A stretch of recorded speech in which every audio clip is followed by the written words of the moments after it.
Greetings, everyone. Ready for today's recap of An Unseemly Lady? Make sure to subscribe before we begin. The girl's name is Liliana Blanchette, and she is the younger sister of the main female character. Her older sister's name is Juliana Blanchette. At this point, the lady gently tells the girl to eat her carrots too, and she calmly agrees. The main character realizes that, upon opening her eyes, she has become the younger sister, whose name was only briefly mentioned in the story. However, now her irritation is caused by a completely different person, namely the main male character. Juliana Blanchette had a reverse harem of 4 men, all of whom were prime candidates. 5 years had passed since her graduation from Delir Academy, but each of them, in their own way, retained pure feelings for Juliana. The first protagonist was Rowan Cleone. He treated Juliana very well, as he competed with others for her attention. But after the wedding, his attitude changed dramatically, and he began to despise and neglect Juliana. When all the misunderstandings were cleared up, he again spoke of supposedly conscious love, while secretly dating another woman. That's why the girl understands that this idiot can't be trusted. Even if he is called the main character, she firmly resolves to prevent this marriage. At this point, people rise, hearing the news that Juliana and Rowan haven't seen each other for a long time. The girl realizes that her sister is addressing the main character, Rowan Cleone. The guy asks in surprise if this is really her younger sister, and, having received confirmation, asks if Lily will say hello. The main character immediately greets the man, and the guy literally freezes. The lady is perfectly aware that he is 10 years older than her, so why should she even call him Big Brother, if he has no conscience at all? However, with a sweet smile, she states her age and introduces herself as Liliana Blanchette.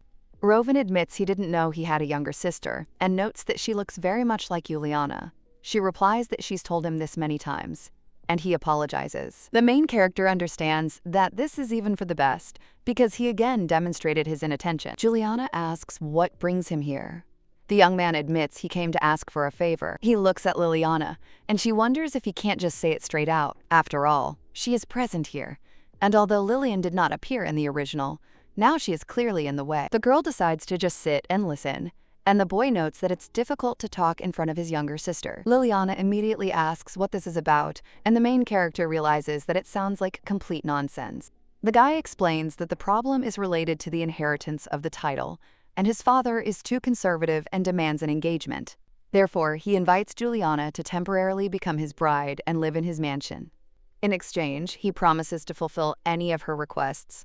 Liliana realizes that this is the very offer with which the story originally began. At that very moment, the girl forcefully crumbles the cookies in her hands, and her sister notices this. The little girl innocently asks what an engagement is, and Juliana wonders why she ever chose Rowan. She explains that this is a promise to be together for life, and the main character understands the possible reason. He was likely chosen because of Juliana's desire to always be first. She was the best at Delir Academy, and Rowan was the first one she opened up to. But the main character knows that for her, Juliana is always number one, and asks if her sister will really live separately. Juliana tries to object, but Liliana immediately remembers her uncle's words about the mansion. This means they won't be able to see each other often, and Juliana is at a loss, not knowing what to answer. With tears in her eyes, the main character asks if her sister is really leaving her, and they won't see each other for a long time. Juliana immediately hugs Liliana and says that this is not true, after which she turns to Rowan. She apologizes and says she can't help because she has to take care of her sister. The guy insists it won't be for long. The main character gets angry and understands that she will not allow him to use Juliana. Rowan suggests hiring a nanny, but the girl replies that she only needs a sister. After this, Juliana thanks him for his visit and apologizes for refusing. Liliana immediately says that she feels unwell and dizzy, and the woman reacts with concern. They quickly leave the room, apologizing and leaving first. The girl looks back, sticks out her tongue at Rowan, and thinks that she will not let him deceive her sister, no matter what he plans. After a while, she feels very exhausted and realizes that it was too much. The woman shouts to call all the doctors in the capital, and the girl thinks that this is impossible. In the future, she decides to use the disease only as a last resort. At this point, Juliana turns to Lily. She asks if she's tired of playing with dolls, and the girl realizes there are no smartphones here. Liliana replies that she is a little bored, and the woman asks what to do then. The main character thinks that looking at her sister is much more interesting. Juliana has emerald eyes like her mother, but hers are silver, and the lady wonders why. But it is impossible to know this, because there was almost nothing about Liliane Blanchett in the novel, and she knows nothing about herself. But now it doesn't matter what Liliane was like before, because now she is that girl. Juliana lost her younger sister, and the main character apologizes to her. The woman asks what happened, but the girl understands that she cannot tell about the reincarnation, so she decides to act like Liliane and says she didn't finish her carrots. Juliana pulls her cheeks with a smile and reminds her that she needs to eat everything. Liliane thinks her sister is really strong. The girl suggests playing hide and seek outside because she loves this game. Since she fell ill, she has rarely been asked to play, and Juliana immediately agrees. Soon, Liliana is sneaking among the bushes and wondering what she is doing at such a young age. She still finds shelter and, sitting quietly, hears footsteps. Raising her head, she sees not her sister, but another person, one of the main characters. The man asks if she is Juliana's younger sister, and Liliane realizes that she is looking at one of the 4 candidates. This is the youngest and smartest Archduke, the eternal number 2 of the Delir Academy and Juliana's assistant. He fell in love with her at first sight and stayed by her side until Rowan took her away. This cunning and clever hero's name is Michael Evans, and the girl decides to pretend she doesn't know him. She asks who he is, and the man replies that he has heard a lot about her from his sister and notices the resemblance. The girl understands that she will still not know what Lily was like, because Michael does not say anything else. She claims that her sister taught her not to hold hands with strangers. The guy praises her good manners, but says that she will get dirty, so she can take his hand. Liliane replies that she is playing hide and seek, and the man declares that since he has found her, the game is over. The girl gets angry and thinks why she should obey him, and at that moment he takes out a box. He says he bought muffins on the way and offers to eat together, since he took them for her. The main character is surprised, because he never showed kindness to anyone except Juliana. After some time, the sister notices that there have been too many guests in recent days. Liliane realizes that this is because the story has officially begun and eats the cupcakes with relish. Suddenly, Juliana takes the candy away and says that you can't eat too much. It's unhealthy, and the girl understands why she wasn't given sweets before. Michael counters by saying that it's good for children to eat tasty foods while they're growing, and Liliane realizes that his words sound reasonable. Juliana explains that Lily is in poor health, so she needs to be careful with what she eats. Michael asks if a good appetite isn't important for children. The older sister replies that Lily only prefers desserts, and this worries her. The guy admits that this is a problem, but the main character thinks that his opinion is not so easy to change. This means he will have to give more arguments, and the blonde smiles. He says that sometimes Juliana also wants to treat Lily with sweets, because she loves them herself, especially chocolate muffins, and he hands one to the girl, who is immediately intercepted by the main character. She says she loves chocolate muffins too, and starts chewing furiously. The girl wonders if he really decided to buy her sister muffins, because in her heart, she's already 20. Juliana sits her sister down and repeats that she shouldn't have too many sweets anyway, and the girl recalls how, at 8 years old, she ate fast food for weeks without falling into eternal sleep. Michael mentions that he heard about Rowan's visit, and the protagonist understands the reason for the muffin. She confirms this and says that he came to ask for a favor, and when asked what it was, she answers directly. Rowan asked Juliana to become his bride temporarily, and while the blonde man is holding back his emotions, the girl is thinking about a muffin. But she decides to show willpower and realizes that she must ask like an 8-year-old child. Liliana asks her sister for a muffin, but she replies that that's enough for today. The girl says that she won't get any sweets tomorrow either, and hears a calm but firm no. Michael changes the subject to the upcoming meeting, which Juliana understands better than him. Juliana replies that this is a parliamentary issue, and the girl asks if it can be discussed in her presence. The blonde says that she will join there soon anyway, and does not intend to sit in the mansion forever. Juliana, looking at her sister, answers negatively, and the main character understands her priorities. But this does not mean that the sister will always be in one place, because she was the most talented person at the Delir Academy. Juliana has always strived to be first, and the girl says that now it is more important for her to take care of Lily. The main character looks at Michael and realizes that his attention makes her a little nervous. But my sister seems to want to participate in the meetings, and if Michael comes more often, then desserts will appear more often. The lady immediately turns to her sister and thinks that she shouldn't sacrifice everything for her, and this makes her feel a little sad. The girl asks if her sister will help this man, and the blonde guy looks slightly offended by such an address. Lillian says that it is good to help, and at the same time, she will not have to part with her sister. The guy confirms that this is true, and adds that he'll come himself. The girl understands that he figured it all out quickly, because that's just his nature. Then the lady says that she agrees, and if her sister helps her uncle in the same way that she helps her, she is all for it. The lady smiles at her sister, hugs her tightly, and tells her how sweet she is. The main character looks at the man and thinks that this idiot should be kind to Juliana. She agreed not because she liked him, but because her sister wanted to work, and she'd be bringing desserts too. The guy says that's fine with him. When he leaves, the main character thinks that this is almost a happy ending. Juliana with work, and she with desserts. Michael gets a reason to be close to Juliana, but she won't let it go too far and won't fall for the sweets. A few days later, on a quiet afternoon, the main character misses desserts. She wanders around the mansion, avoiding her sister, realizing that she urgently wants something sweet after the recent chocolate cupcake. Suddenly, she hears a voice that says that she looks a lot like her sister and offers her cookies. Turning around, the girl is frightened to see a waving hand in front of her. The voice adds that it is necessary to say that the cookie was given to you by your brother. The girl screams and wonders if this man is really that strange. She starts to run away, and the man assures her that her brother is not bad, and there is nothing to be afraid of. The girl calls her sister, but the guy asks her not to do this, saying that he has not yet made peace with her. He says he wanted to show himself fully, but Juliana is too strict with boundaries, and again asks him not to be afraid. Shocked, she asks if he understands who he is. She immediately realizes she sounded too mature. The guy assures her he's a good guy and that it's just a cookie she likes. He declares that they are now friends.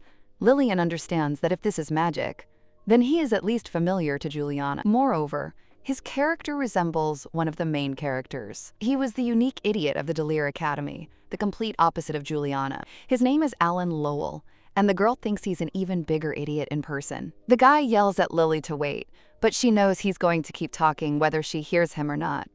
A little later, someone apologizes to Juliana and says that he didn't keep an eye on Alan. The main character notices a man with a calm gaze, a soft voice, and a harmonious appearance.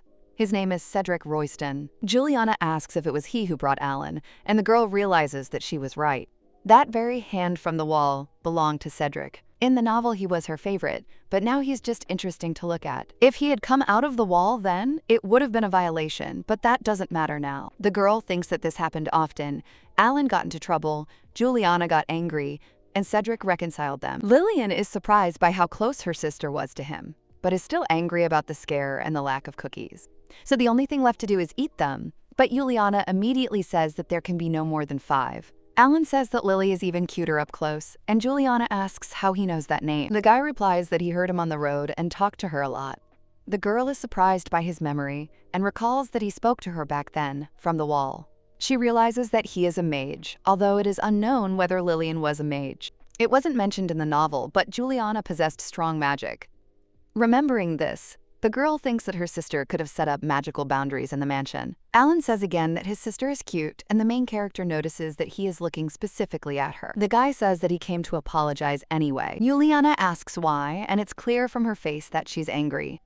The girl wonders what he could have done. Alan apologizes for not fulfilling the request to examine the sick Lily. He disappeared then without explanation, and the main character remembers this from the novella. In the original, Juliana actually asked him for help when Lily was sick. There was nothing written about this, and the girl realizes that there was a lot she didn't know. If Alan had cured Lily back then, she might not have ended up in this body. The girl asks why he did this, and the guy talks about an urgent mission at the border. He explains that they were short of mage healers, and she replies that he could have written a letter. The guy guiltily says that he was too busy, but for her, this is not an excuse. She looks at Cedric and thinks that she likes his appearance, but she can't talk about it. You need to choose the one who will make your sister happy. And it's also important to understand what kind of person Cedric is, because there was almost no information about him in the book. All the attention then went to Alan, and she remembered almost nothing about Cedric. Alan says he will come and check on Lily and play with her as an apology. The girl understands that they are both masters of finding a reason to come more often. Their excuses are surprisingly convenient, and then Cedric also wants to say something. The main character remembers why she knew so little about him. It's all because of his modesty and caution, and he says he's glad Lily is okay. Cedric was a character who was rarely written about, even though he was a candidate and popular. In real life, he seems even better than in the book. He was valued for being the best knight in the Erhard Empire, despite his modest nature, and the second most powerful knight among the imperial family's generals. Juliana accepts Alan's apology on the condition that Lily be examined. The main character thinks that her sister is making the wrong choice because Cedric looks much better next to her. She considers him too indecisive and calls him brother. The guy asks again in surprise, and everyone looks at her in shock. The lady asks him to come play with her and decides to give him a chance. So Cedric Royston starts coming for no particular reason, just like Michael and Alan. One comes for work, the other as an apology, and seems to have nothing to do at all. Alan is constantly hanging around Lily. Although he examined her only recently, the girl thinks that even free examinations are not carried out that often. She says she doesn't want to, but the guy is afraid that her sister will scold her brother, and she corrects him, calling him uncle. He gets the hint, but instead of running away, he just moves closer. He stops Lily and says that dessert will only be available after the examination. The girl is angry and thinks that there is no way out. At that moment, she notices Cedric and wonders if he has come to knit. She comes up to him and asks if he is free, and the guy looks back gloomily. It was as if he seriously decided that he was not busy with anything at all. Cedric asks if his presence bothers her. The girl replies that she likes him and thinks that he should be the piece of their home. He is the best option for his sister, but the choice is still his. The guy says that he likes Lily too, and the girl doesn't believe him right away. It's hard for her to imagine how he changes with a sword in his hands, but it's convenient to watch Michael from here. Michael flirts softly and unobtrusively, without crossing the line, while Juliana is completely immersed in her work. The girl understands that her sister is much more complex than she seems, and that is why Cedric and Alan do not interfere with her. Alan tries to get Lily's attention, but she pretends he doesn't exist, and asks Cedric what he's doing. He says he knits and invites her to try, and the girl decides that he is the best future husband for her sister. He is handsome, modest, and sweet, and Alan reminds me again about the examination. The girl wonders why he is so eager, because the sensation of the magical examination is unpleasant to her. The guy assures her that this is the last time, but she replies that he will say the same tomorrow. He tries other persuasions, but she thinks that she will not give in, even if he considers her an ordinary child. Alan promises to bring a huge cake next time and not tell anyone. The girl immediately changes her mind and tells him to do everything quickly, mentally threatening him with exposure. She is ready to tell her sister everything if he lies. In any case, their future is in her hands, and the guy asks her to be patient for a little while. After a while, he says that they are finished and offers a candy for patience. The main character declares that he must buy a big cake, and he agrees. After this, Juliana begins braiding Lily's hair. The girl yawns, but soon hears a knock and immediately wakes up. She perks up and looks at her sister along with Michael. The guy says that we can finish the meeting for today. At that moment, the girl and two men get up, and the main character immediately runs to her sister. She takes Juliana's hands and asks if she was bored while she was working. Lily replies no, because Cedric is an excellent knitter. Juliana checks to see if this is true, and looks at Cedric, who involuntarily shudders. He blushes, and the girl says that Lily really seems to like Cedric. The main character thinks her sister is being too obvious about it, but that's normal for reverse harem heroines. In matters of love, they always have problems with their intuition, and the road ahead will be long. Alan asks what about the uncle, because he always bought cookies and checked on Lily's health. The girl turns away and notices another person. It turns out to be Michael. She gets scared and thinks that he shouldn't smile so creepily, as if he realized that the soul of a 20-year-old lives in his body. Michael says that if he wants to please Lily, he should learn to knit too. Lillian sighs and realizes that he didn't doubt her, and she needs to be careful with this guy.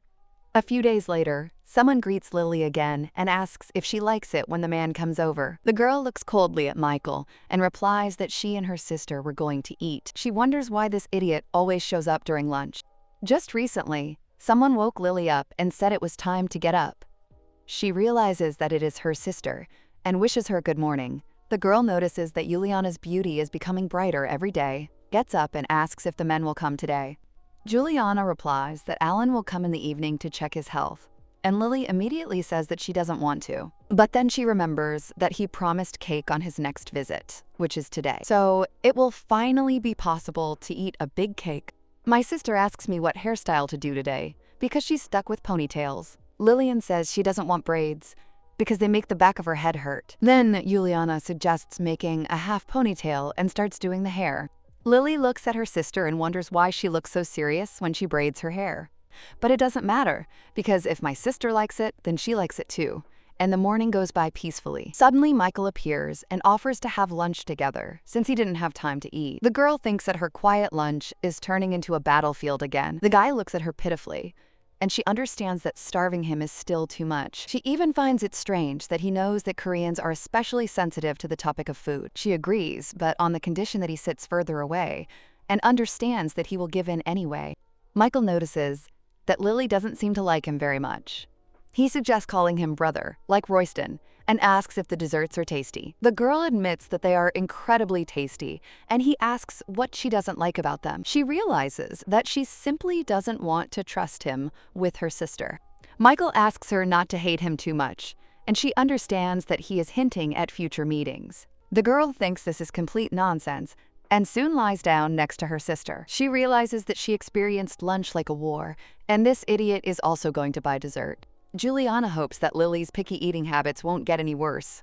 At this moment, the butler informs Juliana about the guest. The girl thinks that if it had been Michael, they would have reported it differently, which means someone else came. Coming closer, they see Cedric, who is smiling. He greets Juliana and says that he brought Joshua with him.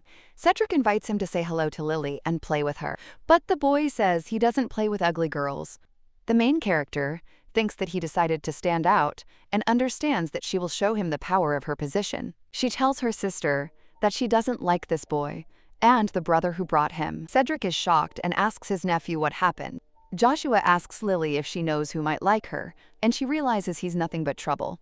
A child shouldn't hear this, but calling her ugly is unforgivable. After the soul's transmigration, she saw herself in the mirror and knew that she looked very cute. Lily asks why he called her ugly, and he rudely replies that she is. Cedric is at a loss and says that you can't say that. He apologizes to Juliana and explains that he was entrusted with the child for a while. The girl says she's fine, but then looks at her sister. Lily smiles and says that she is fine too. After this, she points to the boy and calls him ugly, then says that she will go inside. She declares that she wants to have dessert from Michael, and at that moment, someone addresses her again.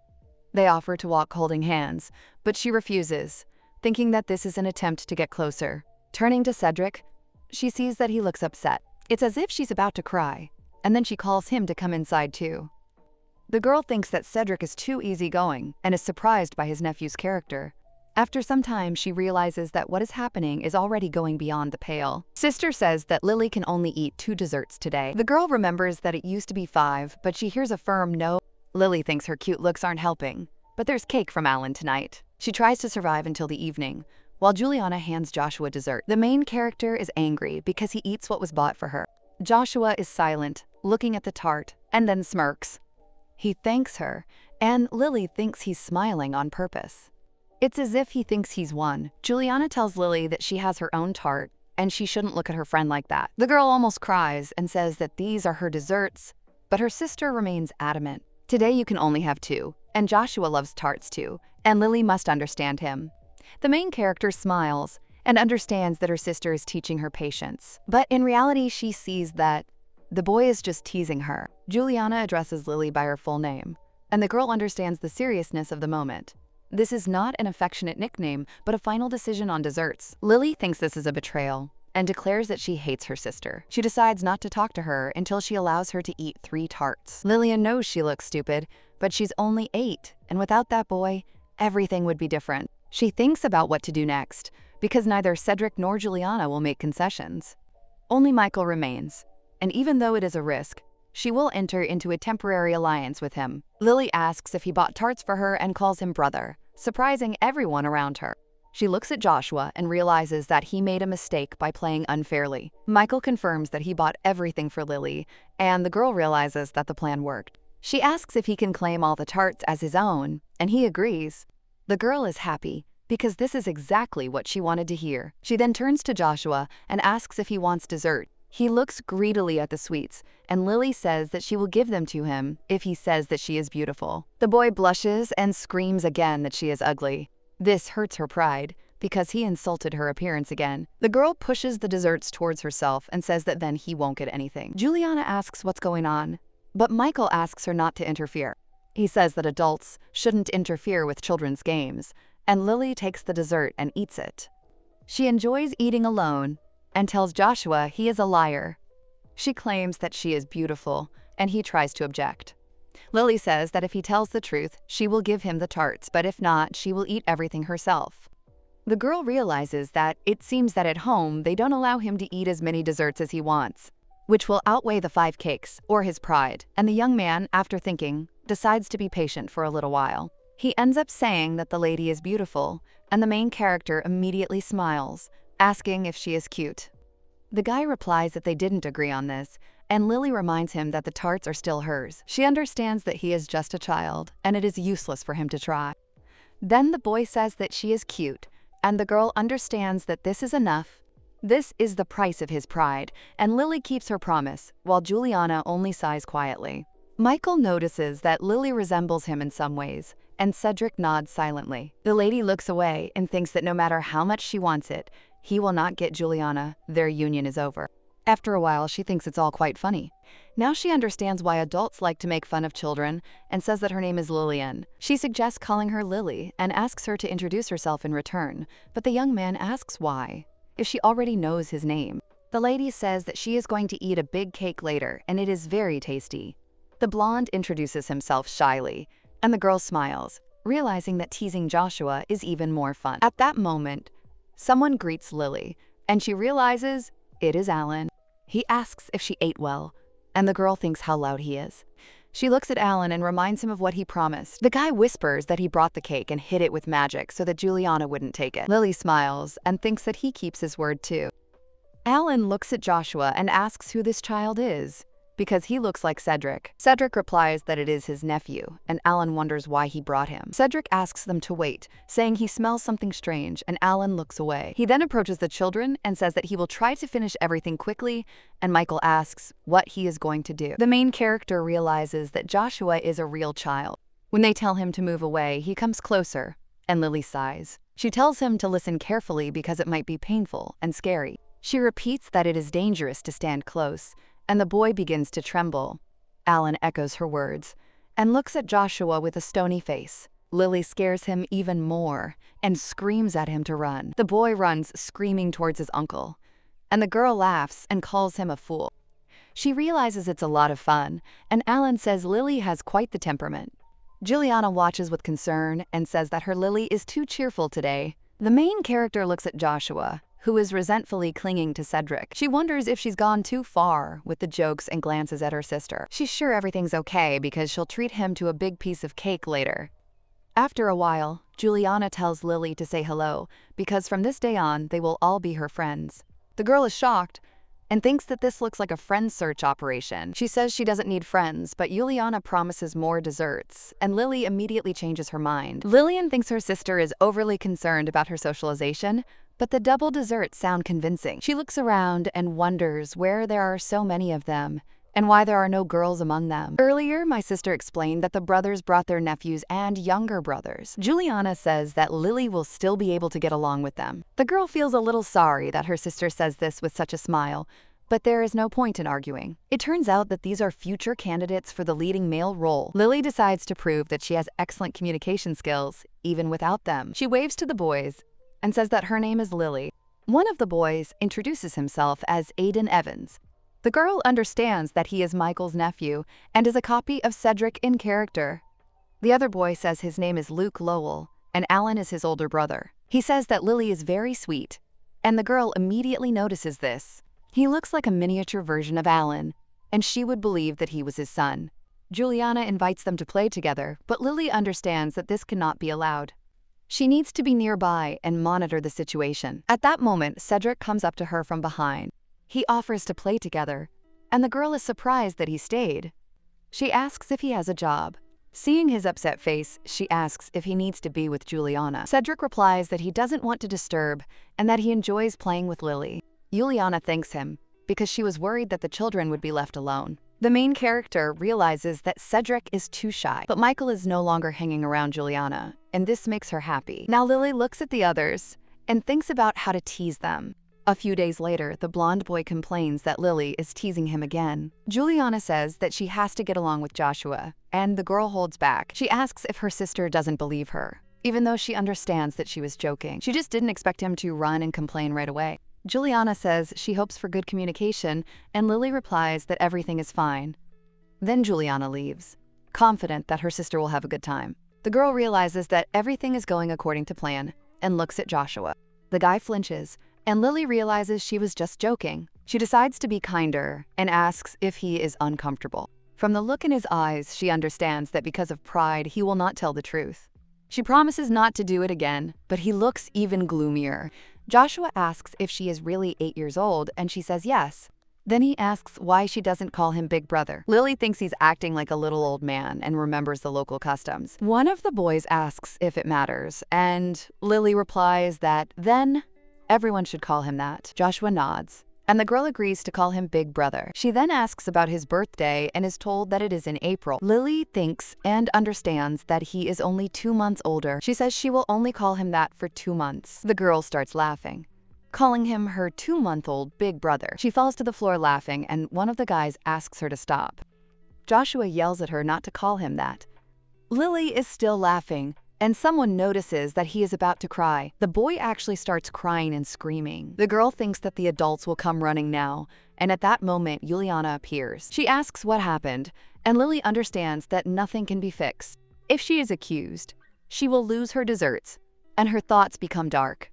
She recalls past failures and lost hopes. Realizing this, Lily decides to go all in and starts crying too. The others say it's not her fault, but her sister is strict.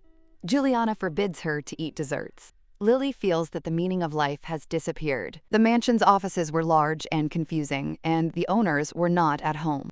This room becomes the perfect place to hide and let off steam. The girl feels guilty, but decides to stay there until the evening, and hears footsteps. She wonders who it is and whether Juliana found her. The sister didn't even call her by name. At that moment, a guy comes up to her and asks if she is Lily, and Aiden says that everyone is looking for her. He adds that he needs to go immediately and call the others, but at that very moment, the lady pulls him by the clothes.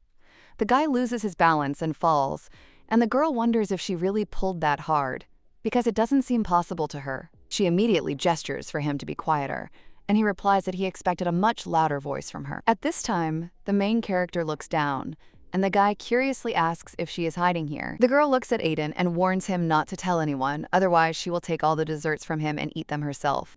He immediately agrees, and the lady asks what he is doing here anyway, since she didn't know that he would come today. The young man explains that his uncle said he should help console her since desserts were forbidden, but since the lady had disappeared, he decided to just read a book. Lily realizes that he heard about her disappearance, but thinks only of books, and notices that he is remarkably similar to Cedric, after all, Michael's family. At the same time, the guy says with a smile that he is glad to find her, and the main character notices the book in his hands. The title turns out to be related to political science and political systems, and the girl asks in surprise if he really reads and understands it.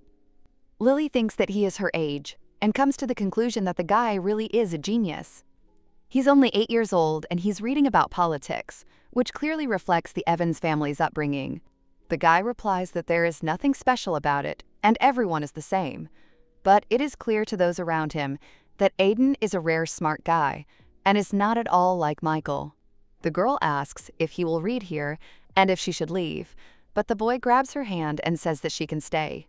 Lily is shocked to think that he really likes her, and allows the thought of her childhood first love and childhood friend to enter her mind. Besides, she has a sweet face that is hard not to love, and she likes both her face and Juliana's face. But now, even a face that could save the country won't melt the ice in her soul, and Aiden asks what she's thinking about, noticing her strange expression. He also asks if she would like dessert, and whether he should bring it. The girl asks if he can really do this, and the guy replies that if he asks his uncle, he will be given something sweet. He says that he will be back soon, but the lady asks to wait, realizing that Michael will immediately guess and tell her sister everything. Then she explains that there is a food room on the right, where she saw her sister hiding desserts. The girl asks if he can take them from there, but in such a way that Uncle Michael doesn't find out anything. The young man agrees and again says that he will return soon, but the lady again asks him to wait. After this, she kisses him on the cheek and wishes him a safe journey. The lady realizes that this is just a sign of gratitude, and Aiden immediately blushes. The main character smiles, thinking about how sweet childhood first love can be. After a little while, the girl stretches and realizes that she has eaten well. She leans into Aiden, using him as support, and says she wants to sleep. Then she asks if she can sleep on his lap, since he can put the book on her face. The guy wonders if she really wants to sleep and offers to lie down on the bed, but the lady reminds her that she is hiding. She closes her eyes and, looking at his face, thinks that it would be better if he drinks some milk and comes back in 10 years. Then she might think about it again. After some time, someone calls Lily and asks her to come to her senses. The girl recognizes a familiar voice and understands that she has most likely been found. Lily wonders why she started all this if she can't take responsibility, and whether it wouldn't be better to pretend to be asleep. At this moment, the sister turns to her and tells her to get up because she knows that the girl is not sleeping. The main character slowly gets up and smiles, but her sister screams. Lily immediately understands that this is a serious problem because her sister is very angry. However, the woman hugs her and asks again and again if she has any idea how worried her sister was. Then she starts crying, and the main character is shocked and thinks about what to do now. She realizes that she didn't expect such anxiety, even though she knew it, but she still behaved like a real child. The woman asks if this happened because of the dessert ban, and if Lily knows how long they were looking for her. The main character promises that she will no longer tease Joshua and will start eating normally. She apologizes and asks her sister not to cry, realizing how dear they are to each other. But deep down, she wonders if she has the right to accept this, since she is not a real sister. She doesn't see a way to return, and, if she knew, she would leave this body immediately. But since there is no way out, she decides to become better from this moment on. Juliana says that Lily did the wrong thing today, because she, Michael, and everyone in the house were looking for her. Even if it was their own fault for not inspecting the rooms properly, even if their older sister had upset them, they couldn't just disappear like that. She asks if Lily agrees, and she realizes that her real younger sister has already disappeared, having destroyed not only her own life, but also others. The girl wonders why this wasn't described in the novellas she read, but since it is impossible to return, she decides to do everything to make her older sister happy. Lily realizes that she's been making fun of the 3 children, and has forgotten her main goal, to protect Juliana from the author's selfish plans. Now she has more power, because she has already intervened, which means it is time to take control of this particularly self-serving idiot. Later, the blonde invites Lily to play with her peers, but she replies that she will stay next to her sister and watch, even though he says that she will be bored. Then the sister says that if she wants, she can stay, and the lady agrees, wanting to be close. The girl strokes the baby and asks her to sit quietly, and she obediently agrees. The main character understands that she has remained close, and this is a success, which means it's time to move on to the next plan. She decides to show off her drawing skills and depict the most beautiful Juliana in the world, and also a pretty self. And for a long time, they live happily in the large Blanchett mansion, without Michael and Alan. The girl thinks about Cedric and, not knowing him well, decides to depict only knitting needles and threads. She adds her favorite dessert there, and after a while realizes that she has finished the drawing. The picture, drawn by the hand of an 8-year-old, is ready, and soon the lady shows it to her sister. She is sure that such a work would make Picasso himself cry, and Juliana asks in surprise if it is really her work. The sister praises the drawing and offers to show it to Michael, and although Lily didn't want to interfere, she is pleased with the praise. Juliana notices the knitting needles and says that Lily likes Cedric. The blonde man immediately points out that there are no parents in the picture, and the main character realizes that the subject was changed too quickly. The girl replies that she was drawing herself and her sister, and Juliana sadly says that her parents are too busy. Michael reminds them that they are on an expedition, and Juliana replies that she wrote to them about Lily's awakening, but never received a response. Michael offers to send someone if she's worried, and the girl asks if that's possible. He then asks Lily if she misses her parents, and the main character thinks what a clever manipulator he is. She replies that she misses him, but she's having fun with her sister Leah and brother Cedric, so everything is fine.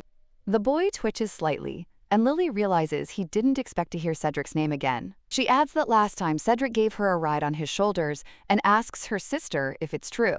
Then he remembers how they played hide and seek and how Cedric climbed a tree to get the ball, and his sister says that he is trying. Michael agrees and asks if Lily will play with her uncle today. The girl agrees and thinks that he is caught, because if he wants to be close to Juliana, he will have to deal with her first. The next day, Alan also comes to the estate. He asks if Michael is in today, and the lady notices the package in his hands. She comes closer, sniffs and wonders what dessert it is today, and Luca laughs, calling her a puppy. Juliana comes into the room and says that Michael seems to have been overtired when he was Lily's playmate yesterday. Alan asks again in surprise, then smiles and says that he too is expecting victory. Juliana thinks it's just his character, but Alan remembers how Evans tripped and fell. Looking into the bag, the main character sees puddings and decides that this is an excellent choice. Besides, Michael is not here today, which means Aiden is not here either, and she will eat more pudding. Alan says that if he doesn't come at all, it will be even better, and the girl asks if they still don't get along. The guy replies that his worst relationship is not with Michael, but with Cedric, and he didn't like Rowan the most. Lily thinks that Rowan never showed up again after the rejection, and that he has no willpower at all, although Alan is better in this regard. She turns to her sister and asks if she can spend the whole day with her today, and receives a surprised but happy answer. Lily suggests playing hide and seek with Luca and Cedric, and then bringing Joshua in, and Alan asks what about him. The girl replies with a smile that the uncle will also be invited. The man smiles, but Luca reminds him that Lily doesn't seem to like hide and seek because it's childish. The girl mentally calls him a thorn because Juliana thinks that she loves this game. Luca says that's how it was last time, and Lily replies that Aiden said he didn't like hide and seek because of the books. The guy argues, claiming it was her, and the girl thinks he should have been a little more aware. Lily points sharply to the side and asks if that's Cedric. As everyone turns around, she grabs Luca by the shoulder and turns him towards her. She gestures that if he says another word, then she eats the whole pudding herself, and the guy immediately falls silent, and the lady tells the adults that she seems to have made a mistake. She looks at Luca in such a way that he quickly corrects himself and says that he got it wrong, because Aiden was the one who didn't like hide and seek. Juliana agrees and remembers that Aiden actually found Lily in the study with books. The main character understands that everything worked out, and today she once again protected her sister's innocent soul. At this moment, one of the butlers turns to Lady Juliana and informs her that the son of the Marquis of Cleone requests a meeting. The main character is shocked and wonders if Rowan has really decided to show up. She understands that she just called him weak-willed, and she is still sure that he cannot be a good aristocrat. The lady tells Luke to take the pudding and eat it first, but she realizes that before that, she needs to do something. She immediately jumps up to her sister and offers to go together, realizing that history is trying to get back on track again. If Rowan interferes and she can't stop it, everything will go back to the original, which means that can't be allowed to happen. The little girl understands that her sister shouldn't be near this idiot, and Juliana, meanwhile, asks if Lily can play with Luca. The girl realizes that this cannot be allowed, otherwise her sister could be lured into a trap. Lily immediately screams that she doesn't want to, and Juliana says that she'll talk quickly and come back, and even promises 2 puddings.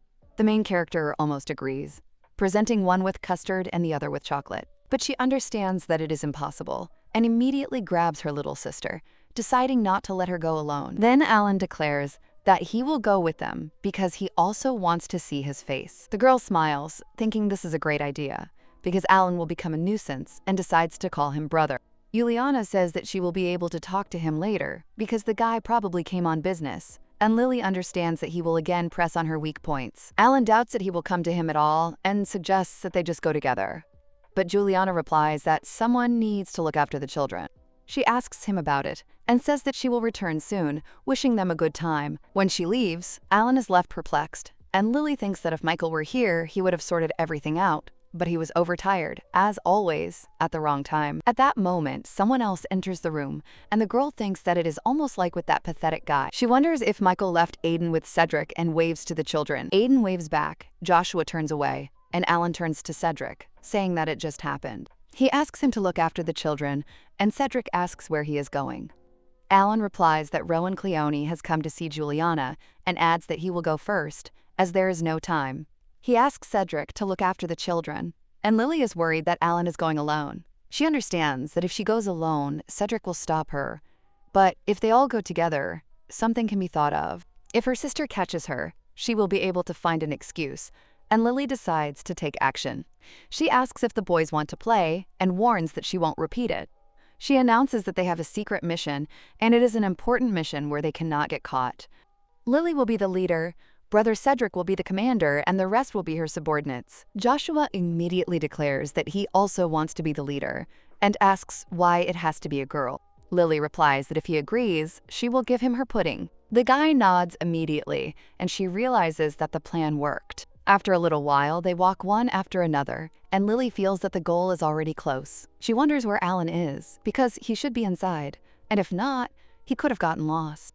The girl presses herself against the door, and the others do the same. At that moment, she hears her sister asking if he is really asking her to become his partner. Lily suddenly opens the door and screams that no way, not understanding how absurd this is. Juliana asks in surprise why Lily is here, and notices Cedric. She asks why he is here too, and where Alan is, and Lily replies that the uncle went after her. The girl realizes that this idiot couldn't get there on time, and everything almost became irreparable. Juliana asks what's going on, and Cedric says they're playing a secret mission. Lily admits that it was her idea, but immediately asks what exactly that man said.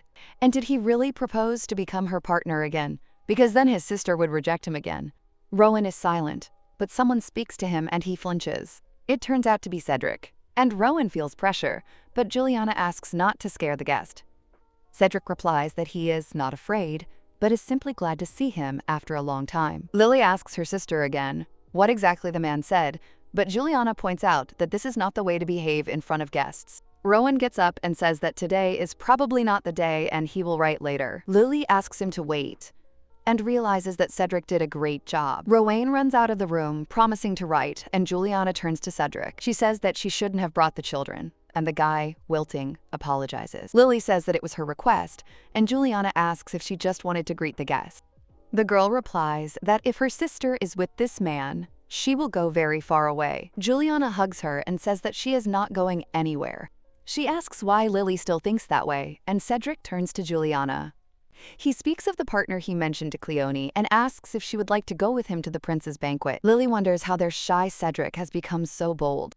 She realizes that Rowan called her too and decides to show her kindness again. Lily immediately says that she wants her sister to go with Cedric and does not let anyone talk about Rowena. She states that she doesn't like him because he is too weak-willed compared to Cedric. Lily looks at the guy, mentally nudging him not to stand there like a pillar. Cedric says that the children can be at the banquet, and Lily and Joshua can go together. The girl wonders why she should go there with Joshua, but Juliana calls it a good idea. She asks Lily if she likes it, and she decides to just go along with it. Soon, Alan screams that he thought he was teleporting to the living room. He wonders why he was in the wrong place, and Juliana asks if she didn't warn him. She explains that the teleportation in the house leads to the basement, and Alan says he didn't know, and Lily wonders why he used it at all.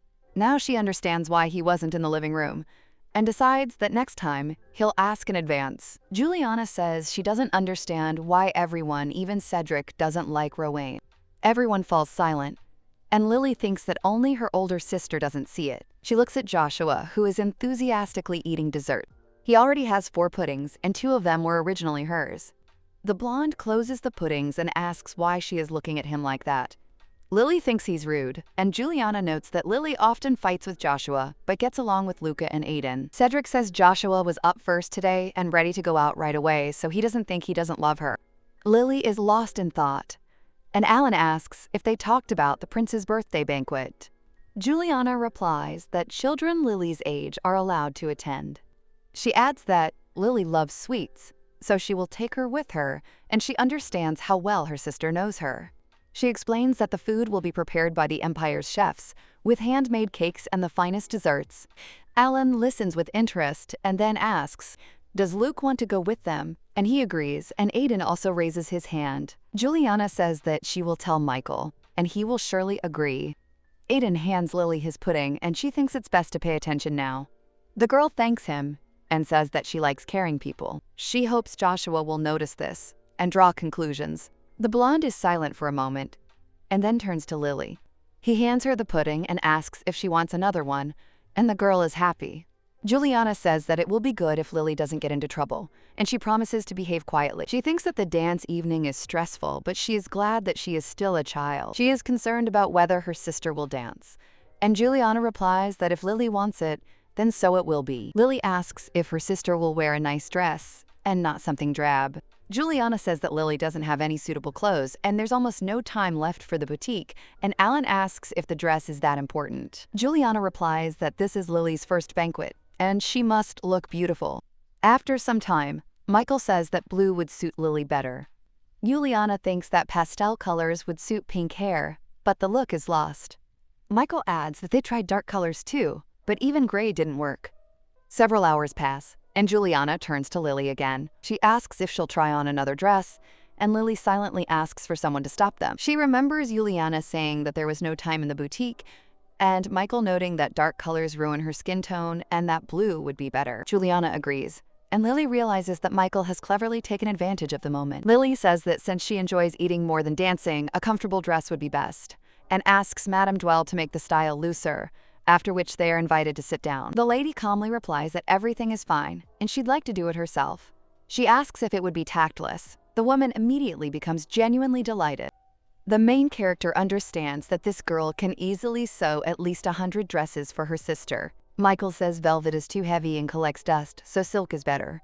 Lady's sister disagrees, suggesting organza is ideal for a looser fit. After this, the lady turns to the boutique owner and explains exactly what needs to be done. The woman nods and says she understands. The protagonist silently apologizes to her, realizing her sister has been overly proactive in this matter. The man next to her turns out to be almost identical. After a while, Juliana admits that she's glad Michael helped her. Otherwise, she would have definitely been at a loss. Alan stands up and asks if they're finished. The lady replies that yes. They decided to sew the dress first and then try it on. Cedric says Lily will look great in anything. Juliana smiles and replies that it couldn't be any other way. After all, she's her little sister. After a while, they enter the children's room, and the main character thinks what lazy people they are. While she struggled with the fittings, they calmly enjoyed the silence. Juliana praised Lily for her efforts. Then she suggests going out for dessert. The girl immediately agrees. But he adds that he will only eat when everyone leaves and wants dessert for dinner. The lady understands that the others were probably expecting dessert, but they won't get anything. They should have at least once asked if everything was okay. Today's desserts are entirely hers. A little time passes, and it seems to her as if it all happened just recently.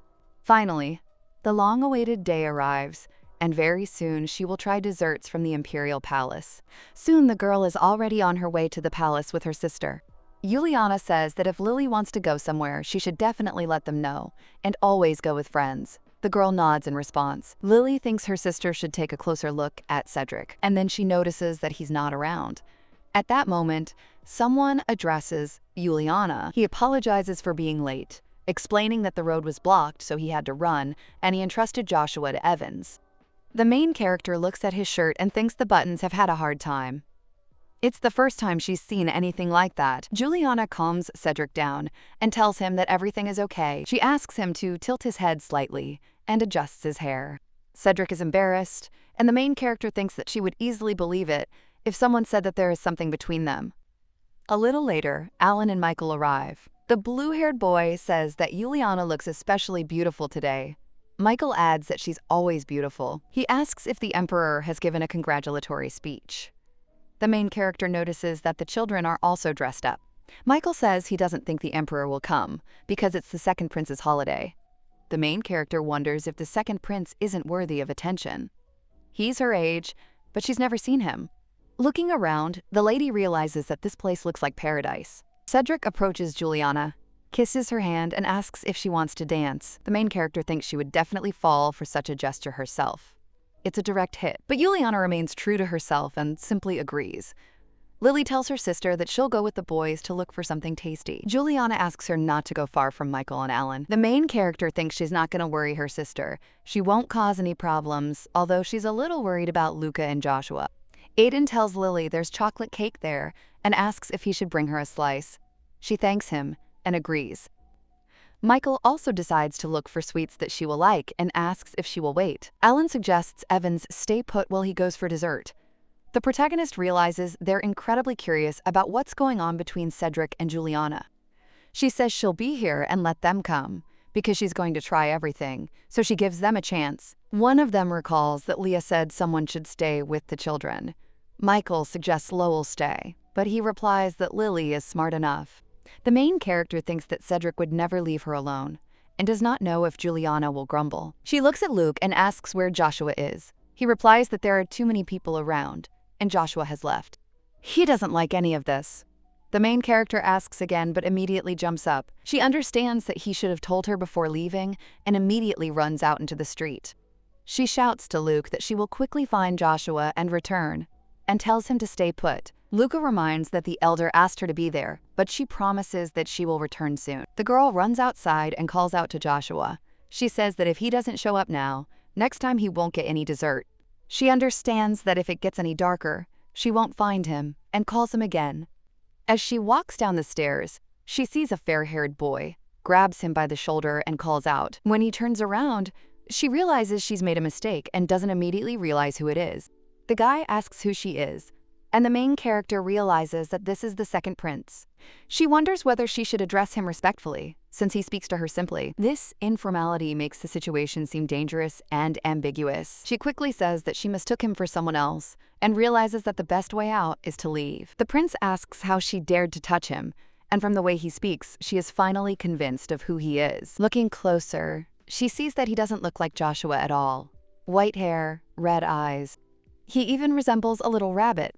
Lily bows and apologizes for being rude. She thinks that in stories, the hero usually knows everything, but she doesn't even remember the prince's name. The guy asks what family she is from, and the lady bows again. She introduces herself as the second daughter of Count Blanchette and gives her name. They look at each other, and the main character does not understand why he is looking so intently. She wonders if he is also fascinated by her, although she already has enough of Aiden and Joshua. Remembering Joshua, she realizes that her sister and Cedric will soon finish the dance, and Michael and Alan will return. When the prince addresses her again, she bows and says that she is very busy at the moment. If he has any questions, let him ask them at the next meeting. She leaves the prince and goes off to look for Joshua again. After a while, she runs and calls out to him. She wonders if she should stop searching, since they will be punished anyway, and her strength is running out. She sits down on the bench and realizes that she is completely exhausted because she still hasn't eaten. At that moment, someone approaches her and she recognizes Joshua. She immediately screams, asking if he knows how long she has been looking for him. He says he was sitting in a tree and heard her calling him. She is indignant that he didn't answer. She lightly hits him on the head and thinks what a child he is. After which she drags him along with her. She realizes with irritation that she has been coddling this fool while he sat quietly in the tree. He should be glad that she is not Juliana. Joshua is outraged why she hit him, and she is about to respond. But he suddenly becomes frightened, and she freezes, realizing that perhaps she did the wrong thing. She's only 8 years old, but the words still came out too mean. She hits him again, more gently, and asks him not to do it again, reminding him how difficult it was to find him. Aiden tells Lily that he didn't expect her to say those words. Looking at him with dessert, she thinks how thoughtful he is and how well he remembers her tastes. She asks about his sister, and he replies that she hasn't returned yet. She wonders if the dance music hasn't ended yet, and Aiden says that his uncle just arrived too. Michael nudges Alan, who reminds Lily that she promised not to go anywhere. She silently points at Joshua, showing the reason. Michael says leaving wasn't the best idea, but Lily really did a good job. She replies that the uncles went to look at her sister, and if she says so, then everything will be fine. She realizes she hadn't intended to make excuses at first, but Joshua's search had caused everything to go wrong. Michael reminds her that she was the one who let them leave together, and she says that Juliana doesn't like excuses. She hands Joshua the dessert, and he says that he really hates her. Lily jokes that liars grow a ponytail, and Joshua immediately checks his back. She starts laughing. And at that moment, Juliana comes up and says that Lily probably ate too many sweets. The main character immediately runs up to her sister, wondering if she knows how hard it was for her. While Juliana was dancing with Cedric, Lily noticed that something had changed in him. Alan also takes a closer look and says that he now has a tie that he didn't have before. The main character is shocked and wonders if the buttons broke during the dance. Cedric says he's wearing the same tailcoat he had on a few years ago. Juliana adds that they were simply tidying themselves up, which is why they were late. Alan jokes that he should have gone straight to the guest room, but the main character thinks, could it be that they too felt this strange, slightly tickling atmosphere? Thus ended their chaotic ball, and everything returned to the calm of everyday life. After the ball, Juliana and Cedric's relationship warmed up. Michael Besco noticed. He sent Cedric a strange, completely unimaginable piece of clothing as a gift, and the girl immediately realized that it did not suit him. After a while, Aiden asks Lily if she'll be sleeping here tonight. She replies no. Luca and Joshua are playing ball, Michael and Alan are away, and she's just bored. The protagonist realizes that Juliana and Cedric are spending time alone. She wonders if others will be jealous, as many want Juliana's love so they can marry her. The girl stands up abruptly and asks Aiden directly if he likes her and if he wants to marry her. The guy gets embarrassed and starts to say something, but she interrupts and says that a lot of money is needed for a wedding. In addition, he must allow her to eat 5 desserts every day and also be strong and smart. The lady thinks that this will at least cheer the guy up a little. After all, children will be children. After that, she asks Aiden to wake her up in an hour. The guy agrees, and exactly an hour later, Lily is already approaching her sister. Juliana immediately asks if Lily did anything wrong in the Imperial Palace. She says that a letter has arrived from the second prince, and the girl understands that she hoped for luck in vain. Someone pats her on the back, and Lily thinks that he doesn't yet know what she did, and whether they really wanted to leave her alone. Cedric says that maybe Lily wasn't causing any trouble at all. She knows this is true, because she simply grabbed someone by the shoulder and ran away. Lily asks her sister to give her the letter because she wants to read it herself. She notices that Juliana didn't open the letter, but still doesn't understand how she knew who it was from. Turning the envelope over, the girl immediately understands everything. The letter is addressed specifically to her. The prince writes that at the ball, Lily said that they could talk in person, so he decided to write a letter and apologize for his rudeness last time. He admits that he didn't have time to say it then, and invites her to his palace. The letter contains a pass to the Imperial Palace and is signed by Carlisle Evans. Seeing the last name, Lily is surprised and turns to Aiden. She asks if he is related to the Emperor, but the guy replies that it doesn't matter. He says he has nothing to do with the succession, and the main candidates are the first and second princes, and then his father. Lily realizes that all this time, she has been teasing the man who is related to the Emperor by blood. She thought that the title was only related to his power and influence, and asked awkwardly, will he forgive her if she offended him? The guy asks her to just forget about it. Juliana pats her sister on the head and says that she is glad that Lily did not get into trouble, and then apologizes for the misunderstanding. She asks if Lily wants to visit the Imperial Palace, because if she agrees, she will have to answer the letter. Lily asks if she can refuse, and Juliana says a polite refusal is fine. She realizes the prince seems attracted to her, but the palace desserts are too good. Lily finally says she wants to go and try some desserts, and her sister agrees. Looking at Aiden, the girl notices that he now looks just like Michael. She feels a little uneasy, and Aiden asks if he can go with her. Lily wonders if he's jealous, but she sees that he's acting like an adult. She decides that there will be no problems, but when she finds herself in front of the prince, she sees his displeased face and hears him say that he had no intention of giving her up to anyone. The girl watches them and thinks that the cocoa here is incredibly delicious. Aiden explains that Lily's sister is helping his uncle at a gathering of nobles, so he's keeping an eye on her. He asks how the prince met Liliana, and the girl senses a strange atmosphere of rivalry. The prince smiles and says that it was meant to be and looks at Lily. She understands that the meeting was completely ordinary and asks him not to look at her as if she was from his past. He says he was rude last time because it was unexpected, and Lily asks what's wrong. The prince starts to explain, but Aiden interrupts and offers Lily desserts. The prince says he wanted to meet again, and Aiden offers to choose a cake and shows the size of the slice. The prince puts down his cup of tea abruptly, and tension hangs between them. Lily turns to Aiden, then turns to Carlisle. She honestly says that she came for the desserts and asks them to behave decently. Later, all this will become just a dark past, and the prince says that she can come for desserts anytime. Lily asks if it's okay to send them to her mansion, but he says it's difficult.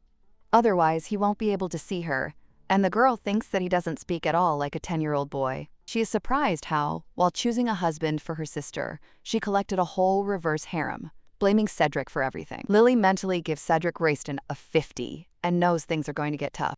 She's only 8 years old. She just loves desserts and her sister, and too much is expected of her. After the ball, men like Rowan began to bombard Juliana with letters, and Lily had to get up early to hide them. Then she pretended to be asleep again, but she already had enough to worry about. The prince suggests starting with friendship, and Lily realizes it's a classic move.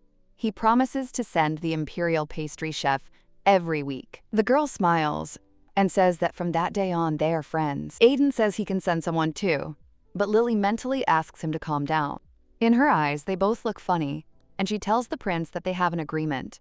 He suggests calling him by his first name, and Lily agrees. She says that since they are friends, she can speak less formally. Lily realizes she's the only one using polite language, and that's unfair. The prince replies that he hadn't thought about it, and he adds that he likes it.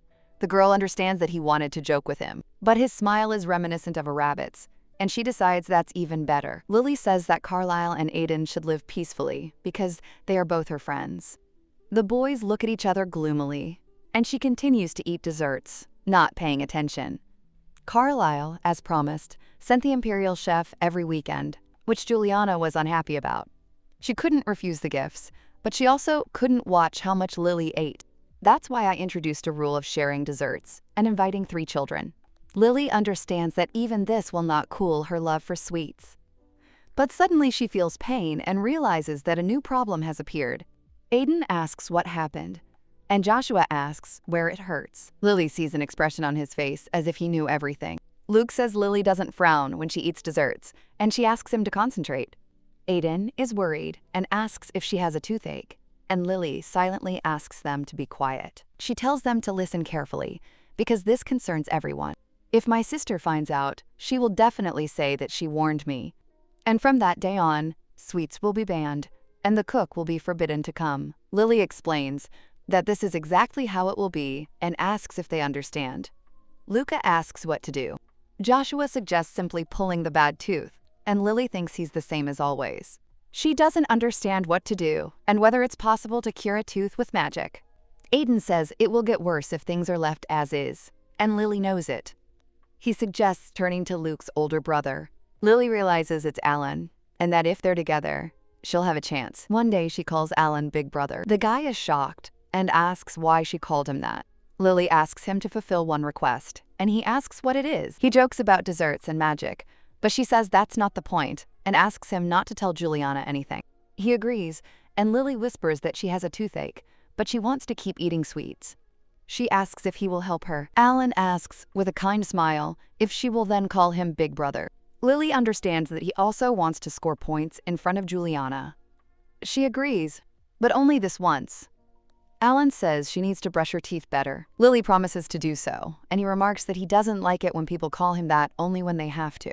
She wonders if he will cure her at all. The guy tells her to only call him that when he's being real. Even if you don't call him Big Brother, he will still help. Lily understands that magic is better than any medicine, and she did not feel any pain at all. She thinks he is a kind fool, forgives him and hugs him, thanking him. Alan smiles, and soon Lily returns to her sister. Juliana asks if they have finished the inspection, and Lily happily replies that they have. Juliana adds that mail and an official document regarding a referral for a magic test have arrived for Lily. Michael says Aiden received the same document, and Alan adds that Luca received one too. Children really do grow up too fast. The main character asks if this is a test for magic, and immediately realizes that all children who turn 8 years old take it. She asks why this test is necessary, and her sister explains that it's used to determine whether a child will be able to enroll in the academy later. Lily is surprised that it's impossible to get in without magical abilities. Juliana confirms this, and the girl thinks that this is unfair, because the absence of magic does not mean the absence of intelligence. Her sister reassures her, saying that in that case, she can study in a private school or right in the mansion. Lily understands that the academy is still only intended for those who know how to use magic. Alan adds that sometimes even people like Royston, with uncontrollable magic, are accepted because in all other respects, he is a real monster. Lily looks at Michael and wonders if he is jealous, even of a simple conversation about Cedric. Juliana asks Lily if she wants to go to the academy herself. The girl remembers the novel and her fantasies, but she doesn't know if she has magic, because she still has 7 years before entering university. Alan asks for the exact date of the test because Luca threw away the letter without even reading it. Michael says the test will be in a month, and Alan specifies the specific day. Michael suggests finding out for himself, and Alan admits that his heart flutters at that smile. He asks not to smile, and Michael falls silent, after which they look at him coldly. Lily is amazed that Alan was able to influence Michael so much and understands the hidden power of this guy. Juliana, who should be nearby, is also worried, but then turns to Lily. She says that a letter came from her parents too, and asks if Lily will answer. The girl doesn't know how to react, because an indifferent answer might alarm her sister. She thinks that everything would be easier if the old Liliana calmed her down and told her that this is her life now. Lily suggests reading the letter later, after everyone has left, and Juliana agrees. The girl notices that most of the Blanchette's letter is dedicated to Juliana. There's only one question about Lily's health, and she wonders if the old Liliana had a cold relationship with her parents. Juliana says that she will answer the letter herself. Lily wonders if she's lucky, and soon her sister approaches her again. Juliana asks not to leave the second prince's palace, and Lily assures that everything will be fine. The sister says that she will be back soon and leaves with Michael. Lily thinks they look good together, then remembers Cedric, who hasn't been seen in a while. At this moment, they turn to her and say that they are glad to meet again. She is complimented, and Lily greets the prince, noting his constant flirting. Carlisle suggests taking a walk outside the palace, but Lily replies that her sister asked her not to leave. He assures that they will return before Juliana because he knows the meeting schedule. Lily understands that he is trying to look grown up, although he is still a child. The prince asks where she wants to go, and the girl replies that she dreams of a beautiful and sunny place. He says there is no better place than the palace, but the servants are silent, and Carlisle is sad. Lily smiles and asks to take her to his favorite place. He proposes a garden near the building of the Second Knightly Order. There is a beautiful fountain there, and Lily remembers that Cedric serves there. She wonders if she will be able to meet him and see him in his knight's form. Suddenly, she finds herself missing him. Lily suggests they hurry up, and Carlisle notices that she has become more active. He offers his hand and offers to ride in the carriage, and the girl accepts it. Arriving at the place, Lily feels like a real aristocrat, and Carlisle says that the garden is already closed. She looks around, and he asks if she's looking for someone. Lily replies that she's looking for a friend of her sister's from the Second Order. Carlisle asks if she's looking for a person, and Lily apologizes, but he says she shouldn't. He offers to look together, and the girl thanks him. She thinks how kind he is, and mentions the name Cedric Royston. Carlisle says Cedric has been disciplined for the events at the palace. Lily is surprised and doesn't understand what they are talking about. She doesn't believe Cedric could have caused trouble. She remembers a quiet and attentive man and cannot believe it. Lily wonders if his old image was a lie or if he was hiding his character. Carlisle says that he himself does not understand, because the commander of the order is not like that. Later in the carriage, Lily asks Juliana if she knew about the punishment. She notices that Michael is not at all surprised. Lily guesses that he knows the reason. She asks Michael why Cedric was punished. From his smile, she understands that he knows everything. Michael says he will tell if she calls him Big Brother. Lily thinks how cunning he is, and Juliana asks him not to tease her too much. Michael says that everything is connected with Rowan, and Lily is surprised by his presence. He heard that Rowan had visited the palace briefly, and believes that this is what caused the problem. Lily realizes that in the end, he doesn't really know anything.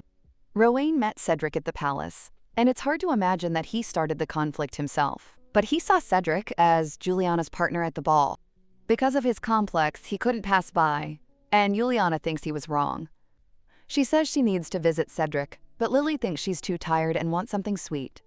Michael suggests going somewhere to eat and remembers a good restaurant nearby. Lily guesses that he wants to go together, and Carlisle adds that there are desserts there. The girl immediately agrees, and Juliana doesn't object either. Juliana asks if Lily likes desserts more than her sister. Lily quickly replies that her sister is the most important thing to her.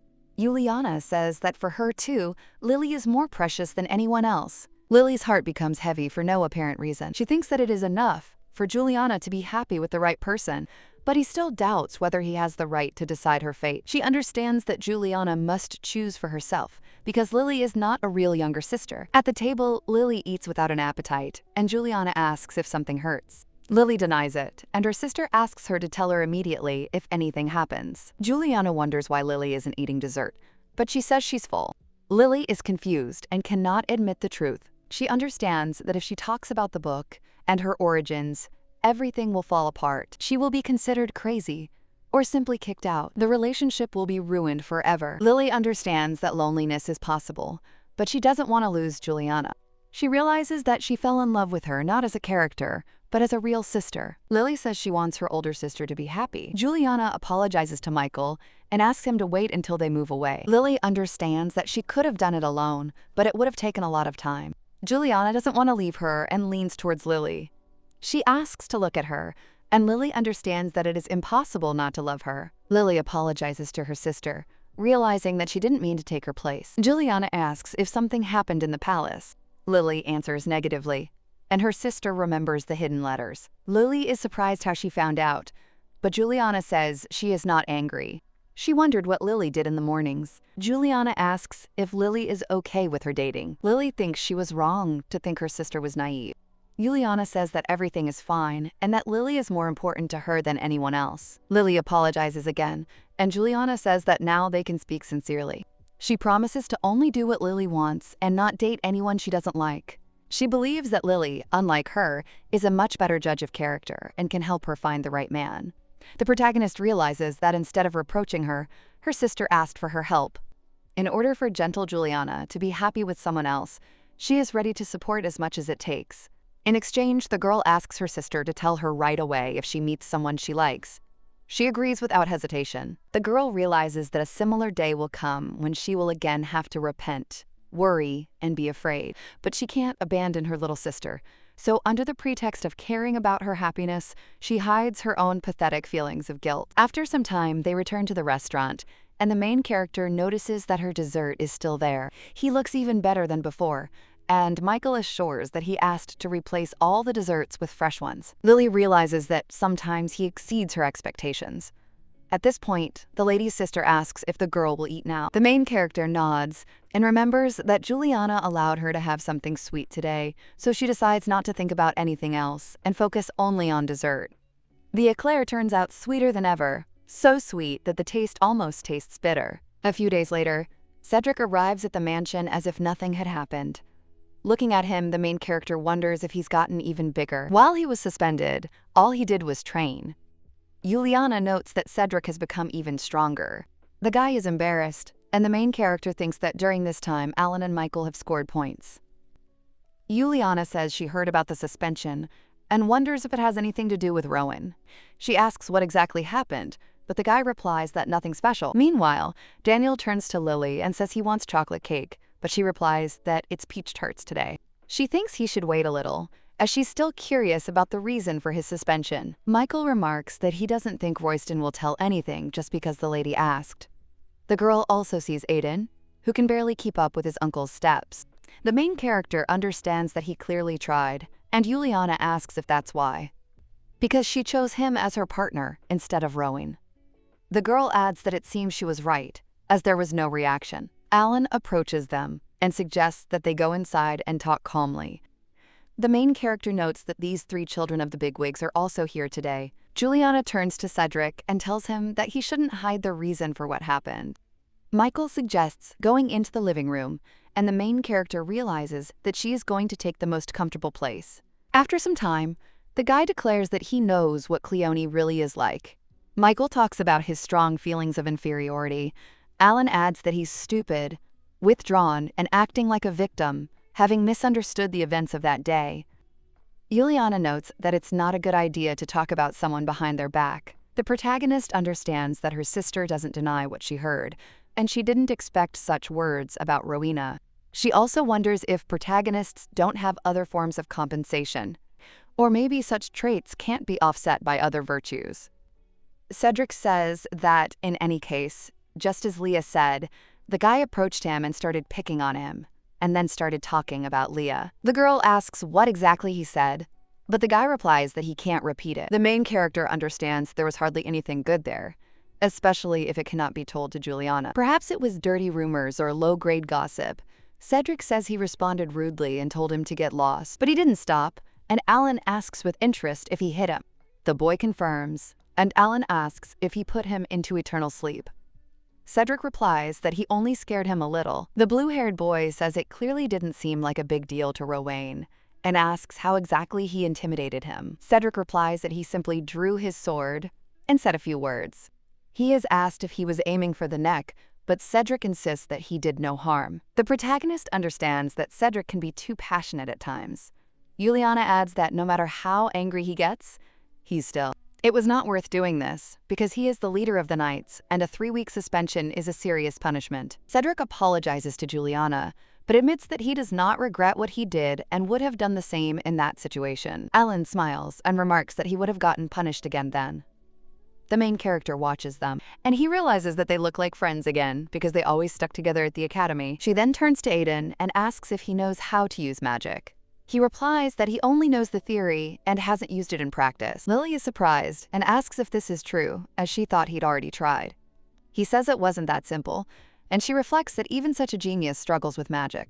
Aiden assumes the lady is worried about the magic test, but she replies that she is just curious. She thinks about Josh, Luca, and Aiden and hopes that they can all get into the academy together.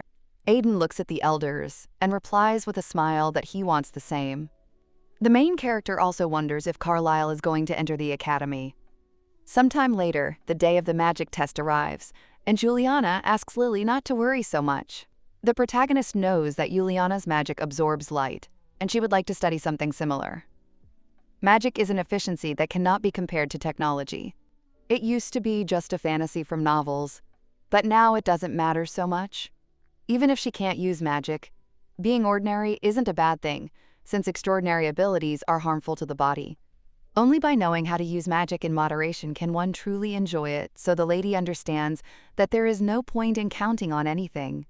Michael and Aiden enter the room, and the main character immediately addresses the boy. She asks if he is worried, and the guy replies that he hasn't thought about it before, because he wants to enter the academy with her. The girl says he will do well, and thinks he is really sweet. However, she doubts whether she has the right to say such words, because she is the one who has to try harder than anyone else. Luca runs up to Lily, and the girl wonders why he is without his brother. As he gets closer, Juliana asks where Alan went. The young man looks around, and, not seeing his brother, says that he has lost his older brother. The others are scared, but Luca immediately adds that everything is fine. He explains that his brother will find him with magic and come himself. The main character is delighted to hear this. There are so many children aged 8 to 9, the magical test takes several days. They are also divided by place of residence and social status, which is why the number of participants is so small today. The main character wonders what will happen if she's the only one who fails, and what the word test even means. She thinks the title qualification test would sound much better. Juliana says their turn will be up soon and everything will be over quickly, asking the girl not to worry. She agrees and tries not to get worked up. After some time, she is already standing in front of the examiners, and one of them turns to Liliana Blanchette. He asks if she can hear them, and the girl wonders if this is really the testing site, since no devices are visible. One of the examiners leans over and asks her to look at her. The protagonist realizes she's been distracted by her surprise. The man says there's no need to be afraid, and it won't take long. All you have to do is follow the instructions. The girl thinks, if only it were that easy. She wonders if she will be asked to perform magic, and if so, she will have to admit that she cannot use it. Meanwhile, the man asks her to take a deep breath, and the main character notes that it resembles a medical examination. The examiner asks her to hold her breath for a second, and she realizes she was expecting it. After this, he begins to use magic, then straightens up and says that the test is over. Another examiner asks the girl to stand still and not be afraid, while he releases the magic around her. The main character realizes that Alan does something similar all the time. The examiners are chatting among themselves and calling the situation strange. The girl doesn't understand what they're talking about and becomes anxious. The third examiner asks her to direct force to her fingertips, as if gathering energy. Lily realizes she can't do this. The examiners again say this is extremely unusual and that they've never seen anything like it. Someone asks about the norm, but is told that there simply isn't one. The lady wonders if she can go home yet and turns to the examiners. One of the men apologizes and says he needs to take a few more tests. A little time passes. The girl finally leaves the office and wonders if she passed at all, because everything looked like it didn't work out. After a while, she sits in apathy, and Joshua offers her to eat his dessert. Aiden also tells her to take his dessert since he's not hungry. Luca hesitantly extends his hand. The protagonist screams, asking why they're all acting like this. Do they really think she won't get into the academy? She turns to the adults, and she wonders if they ask the children to do this, after which she again asks them not to ignore her. Juliana apologizes and says that her sister was worried all day and was not herself. Uncles and friends are also very worried, and the main character decides to be lenient for her sister's sake. Michael says that Lily's results are indeed delayed, as Aiden got his yesterday morning, and Cedric adds that Joshua did too. Yuliana notices that a whole day has already passed, and the main character tries to think that everything is fine. She decides not to worry about anything anymore, and thinks it would be nice to live alone with her little sister. Alan asks if the other children have passed the test. Michael replies that perhaps so, and the lady's sister says that it would be good to go to Delir together. She suddenly falls silent, and the main character sighs, realizing that her sister shouldn't worry about her. As Alan is about to say something, the butler bursts into the room. He announces that the notice has finally arrived and slowly hands it to the lady, turning to Lily. He asks the girl if she wants to open it, and the main character agrees. Lily takes the papers and sees her name. There are many sheets of paper covered with writing in front of her. She thinks she could have written it shorter, but then notices her stats. Her mana is very high, but it's mixed with foreign mana of unknown origin, requiring verification, and her magic usage level is extremely low. Due to the huge amount of mana, the need for detailed study, and the lack of practical skills, the decision is postponed, and the girl is shocked. Alan suggests that his mana might have mixed with Lily's, but the lady's sister replies that she doesn't think it's possible. A underscore attached to the heroine wonders if this is connected with that she was reborn in Lily's body, and if Juliana notices this, everything will be bad, because she is not yet ready to tell the truth. Aiden asks her if she's okay, and she replies that yes, she is. He says that compared to other children, Lily's performance is very high, she just needs more practice, and Luca adds that he is ready to help. The girl understands that she is grateful for everything that happened, but instead of delaying the decision, she feels it is better to just tell everything. Her younger sister is smart and observant, and even a few hints are enough for her to draw the right conclusion. At this point, the woman asks if Lily has changed during her serious illness. The protagonist realizes that coming to terms with the idea of soul transmigration is incredibly difficult. She believes that if her sister truly does uncover the truth, the consequences will be unpredictable. Alan, however, insists that if there were no other mages besides him, such a thing is simply impossible. The woman replies that, in any case, everything will only become clear after a thorough investigation. She then turns to Lily with a question, and the main character, in turn, looks at her younger sister. The girl understands that she is afraid of the moment when her older sister finds out the truth, because then she will never see that warm look again. Juliana notices her condition and asks if she is so sad because her little sister is now making a scary face. After this, Juliana even apologizes to Lily. A few days later, detailed testing is conducted at the Imperial Palace. When the main character leaves the room, her sister praises her for her efforts. Lily, however, senses the presence of powerful mages around her, and the dense mana literally makes her feel woozy. At that moment, someone runs up to Lily and joyfully says that he is happy to see her after so much time. The girl is surprised, because she did not expect to meet a guy within the walls of the Imperial Palace. Juliana greets the Crown Prince and introduces herself as Juliana Blanchett. Lily realizes this is her first encounter with Carlisle. She thinks it's hard to find the right words for the royal family in such a situation, so a simple hello sounds the easiest. The guy says he's heard a lot about the lady from Lily and is glad to finally meet her. The woman suggests he speak in his preferred manner, but he replies that he prefers a polite tone since he's Lily's friend. The main character understands that in this empire, it is unlikely that anyone else treats the prince as naturally as she does. She asks how he knew she was there, and he replies he just overheard a conversation. Lily asks what exactly it was about. He says they discussed the incredible results of the Blanchett family's second child's magic test. The girl, amazed, asks if he really heard that too. After a while, the guy points to a place not far from Cantio and suggests they go there. Lily realizes she'll be happy anywhere. When they enter the room, the girl realizes that this is the Imperial Library. As she expected, the Blanchett family's training grounds were nothing compared to the palace. Thinking about the library, she thinks of Aiden. He would definitely love it here, and she wonders if he's been here before. At that moment, someone calls Lily, and she realizes that he is nearby. She realizes it's Michael, though she couldn't have been sure beforehand. The young man greets Lily. She answers him, after which the brunette turns his gaze to the prince. He notices that Lily is often around the prince, and Carlisle calmly replies that Liliana is his friend. The main character says that they are in the library, and the guys immediately get the hint. Aiden whispers to Lily why she's here. Carlisle also speaks in a low voice. He offers to leave, but then adds that if the prince said so, Lily need not worry and stay. The prince continues to whisper that Aiden's words are not important and they can go, because he has not seen her for a long time. Lily covers her ears and wonders when these two will calm down. She reminds them that she's already told them this before. She believes that they should get along, because they are family, and even if closeness is strange for the imperial family, they still do not fight for power. The girl asks Aiden if he came to read books, and the guy confirms. She then asks Carlisle the same question, and he answers the same way. Then Lily suggests the three of them read together. The prince hesitates, but Aiden immediately agrees.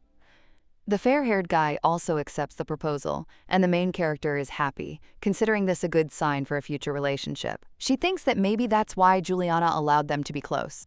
Aiden is carrying a whole stack of books, and the girl wonders when he is going to read all of them. The prince also takes a lot of books, and Lily realizes that they are at it again. Carlisle looks at the book in Aiden's hands and asks if he is reading the imperial theory. The guy replies that there is no god who will punish for the pursuit of knowledge. The prince is surprised, and the brunette says that there is no reason to consider this as ignorance. He adds that the book is in the library for a reason. Lily knows he's right, but if she were Carlisle, she'd already be grabbing him by the throat. She senses a clear provocation and asks Aiden to get along with the prince, but he assures her that they already get along. The girl thinks that Aiden is no better than Michael and behaves like Cedric, but she does not understand why he is especially sarcastic with Carlisle. She warns that if he continues, he will read books alone with Carlisle. Aiden immediately promises to keep quiet, and a frustrated Lily goes back to her book. She realizes she'd like to tease him some more, but right now it's more important to calm him down. The lady whispers that after their return, they will play only together. The guy smiles and agrees, but Lily herself doesn't understand what exactly she just did. She thinks everyone likes it, but if one day he stops, then he'll ask why. Right now, she'd be too embarrassed. Lily knows she would say something stupid, and if they suddenly fall in love with her, she will deal with it later. After a while, she realizes she didn't expect to read so many books. Aiden asks if the ladies were asked to be nearby. The girl answers affirmatively and says her sister is busy, so they need to wait. The guy asks if she'll be coming with his uncle, and Lily assumes she will. When the prince looks at her sadly, the girl thinks that perhaps he is not pleased to hear this. She remembers Carlisle's nickname and becomes curious, but decides not to ask questions until he is willing to tell her. Aiden asks what's wrong, and Lily replies that everything is fine. He says that if anything is bothering her, she can always tell him. Carlisle also supports this, and the main character promises to write often. But Aiden asks him to come and play, because he himself cannot come. Lily looks at him and realizes that these guys know her preferences better than she does. Otherwise, they wouldn't seem so sweet to her. The prince says that next to the lady, he feels like he can finally breathe freely. The girl recalls their first meeting. He was like a taut string then, and for Carlisle's sake, she should come more often, especially since she could come with Juliana. But she notices Aiden's frightening smile and can't immediately agree, realizing that even feigned friendship doesn't make him simple. Despite this, Lily thinks it's nice to spend a quiet day like this with the kids. She's still free now, but fatigue and exams await her at the academy. The girl asks Carlisle if it is true that members of the direct line of the imperial family study at the palace and not at the academy. The fair-haired boy replies that no, and that he can go to Delir if he wants. Lily wonders if that's what he wants. She says she has friends there, and if he goes to the academy and befriends them, that would be good. He agrees, and the girl adds that then he needs to get along with Aiden too. The brunette asks what she means, but Lily notices her sister. She immediately runs up to her and sees that she is in too much of a hurry. Juliana steps on the dress and starts to fall, but at that very moment, someone catches her. It turns out to be Michael, and the children freeze, watching what is happening. Lily, shocked, thinks her sister should never be with this fox. She could have simply supported her, but he hugged her around the waist in front of everyone. The girl can't stand it, and thinks how anyone can behave like that in public. Juliana thanks Michael, but the main character silently calls him a hypocritical scoundrel, an opportunist who dared to do such a thing right in front of her. Michael only says he warned her not to run. Lily continues to look angrily at her uncle, and he notices it. He jokes that such a look will leave holes in his face. Lily realizes that his smile conceals dark thoughts. The blonde leans towards her. He says that she really likes her older sister, and Lily turns away, realizing that he already knew it. Michael assures her that he is not going to take Juliana away and asks her not to hate him. The girl slowly offers him her hand, deciding not to ignore the situation, but mentally promises that he will not leave so easily. She understands that she will be keeping a close eye on everything. At this time, Aiden approaches his uncle. Lily looks at Carlisle and notices that he looks sad. She thinks he wanted to be alone with her, but there were always 3 of them. The girl asks her sister if they're leaving already. Juliana answers affirmatively and asks if Lily is hungry. She agrees to go to dinner, but he adds that he will first say goodbye to the second prince, since it would be impolite to leave like that. Juliana watches this with a smile, and Lily is a little worried. Leaving the 3 of them alone, she calls Aiden over and whispers to him when he approaches. What if Uncle Michael and her sister get married? Then they won't be able to marry him. She knows it's not true, but Aiden nods seriously, and Lily decides to leave it at that. The girl approaches the prince, and he asks what happened. Lily strokes his head. She thanks him for today and says that next time she will come alone and he will show her the palace. She doesn't know if she'll have time, but she knows Carlisle would be hurt if she didn't say anything. The guy smiles and says he'll be waiting. Lily promises she'll definitely come. She quickly removes her hand, realizing she shouldn't bring up adult topics. Such words will definitely come later, and without any awkwardness. This won't happen now, and the prince simply says goodbye to Lily. A few days later, Juliana says that it's sad to sit at home in such weather, and they all go out for a walk together. Cedric warns the children not to stray too far. Lily notices that Luca is already proficient in magic and is a little envious. Michael notices that Aiden has been acting strange lately. Lily becomes thoughtful. She realizes she hadn't noticed anything unusual before, and Juliana asks if he's talking about Aiden. Michael replies that nothing has changed, but he looks different. Alan simply says that children grow up too fast. Juliana asks if it's because they've been away from their parents for so long. The boys say it's unlikely, since Aiden doesn't usually care about such things. The main character realizes it's the other way around. The guy only has eyes for her, and what does that have to do with his parents? Besides, he looks like he's expecting praise. The girl wonders what she should praise him for, and at that moment someone asks if everything is okay with the lady. After a while, they get out of the boats, and Juliana asks if everyone had fun. Luca says he'd like to ride some more, and Lily notices that Cedric also wants to be close to Juliana. However, at times like these, he always takes a step back and simply keeps an eye on everyone. So Lily turns to her older brother. She suggests that he not walk behind her and hold her hand. This will make it easier for him to keep an eye on the children. Luke immediately says that he wants the same, and Joshua takes his hand. Juliana turns around and smiles at this picture, and so do Alan and Michael. After all, Cedric is surrounded by children. Alan jokes that Luca must be heavy. Cedric replies that he's not at all, and even likes it.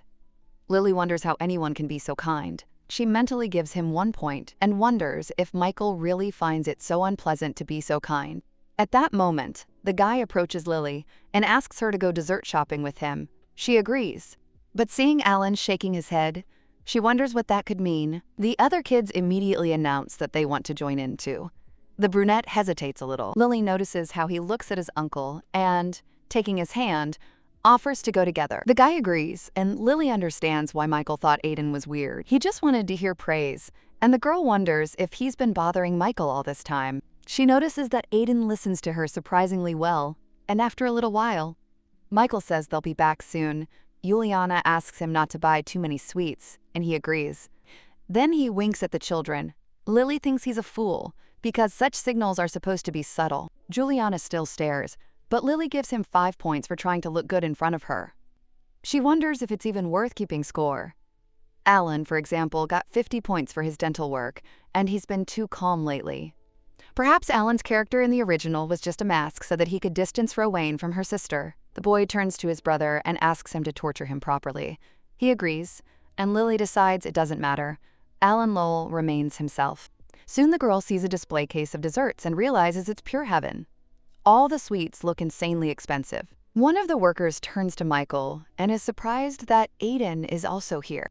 It is the Marchioness of Cladis, and Lily realizes that the shop, as she thought, was opened by a noblewoman. When she sees her for the first time, the girl immediately introduces herself and says that her name is Liliana Blanchett. The woman smiles and says the lady must be their secret regular. Lily thinks so, as long as Juliana allows her to come over. The Marquise adds that Michael would spare no expense for such a sweet niece, and that he deserves a little praise. She tells Liliana that since she came in person, she can choose whatever she wants, and for free. The girl, shocked, asks if this is true.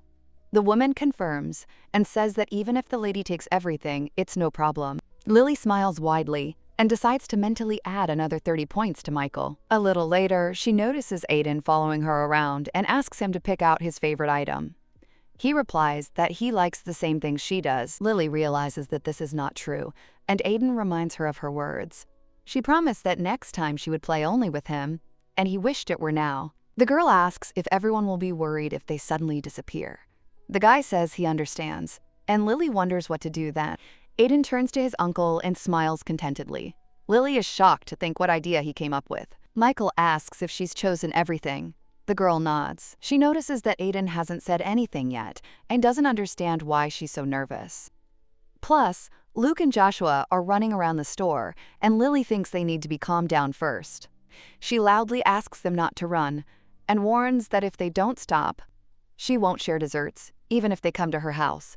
The boys obey immediately. The Marquise smiles and says how sweet it is, but Lily thinks they almost caused a disaster. The shop owner notices that Lily looks very much like her sister. The girl asks if they know each other, and the woman replies that they do. She recalls how Juliana often came here with Michael during her studies and loved the desserts. Lily is surprised, as she didn't know about this. Since she'd been in this body, she hadn't seen anyone eat much sweets. She remembered Michael handing Juliana a muffin.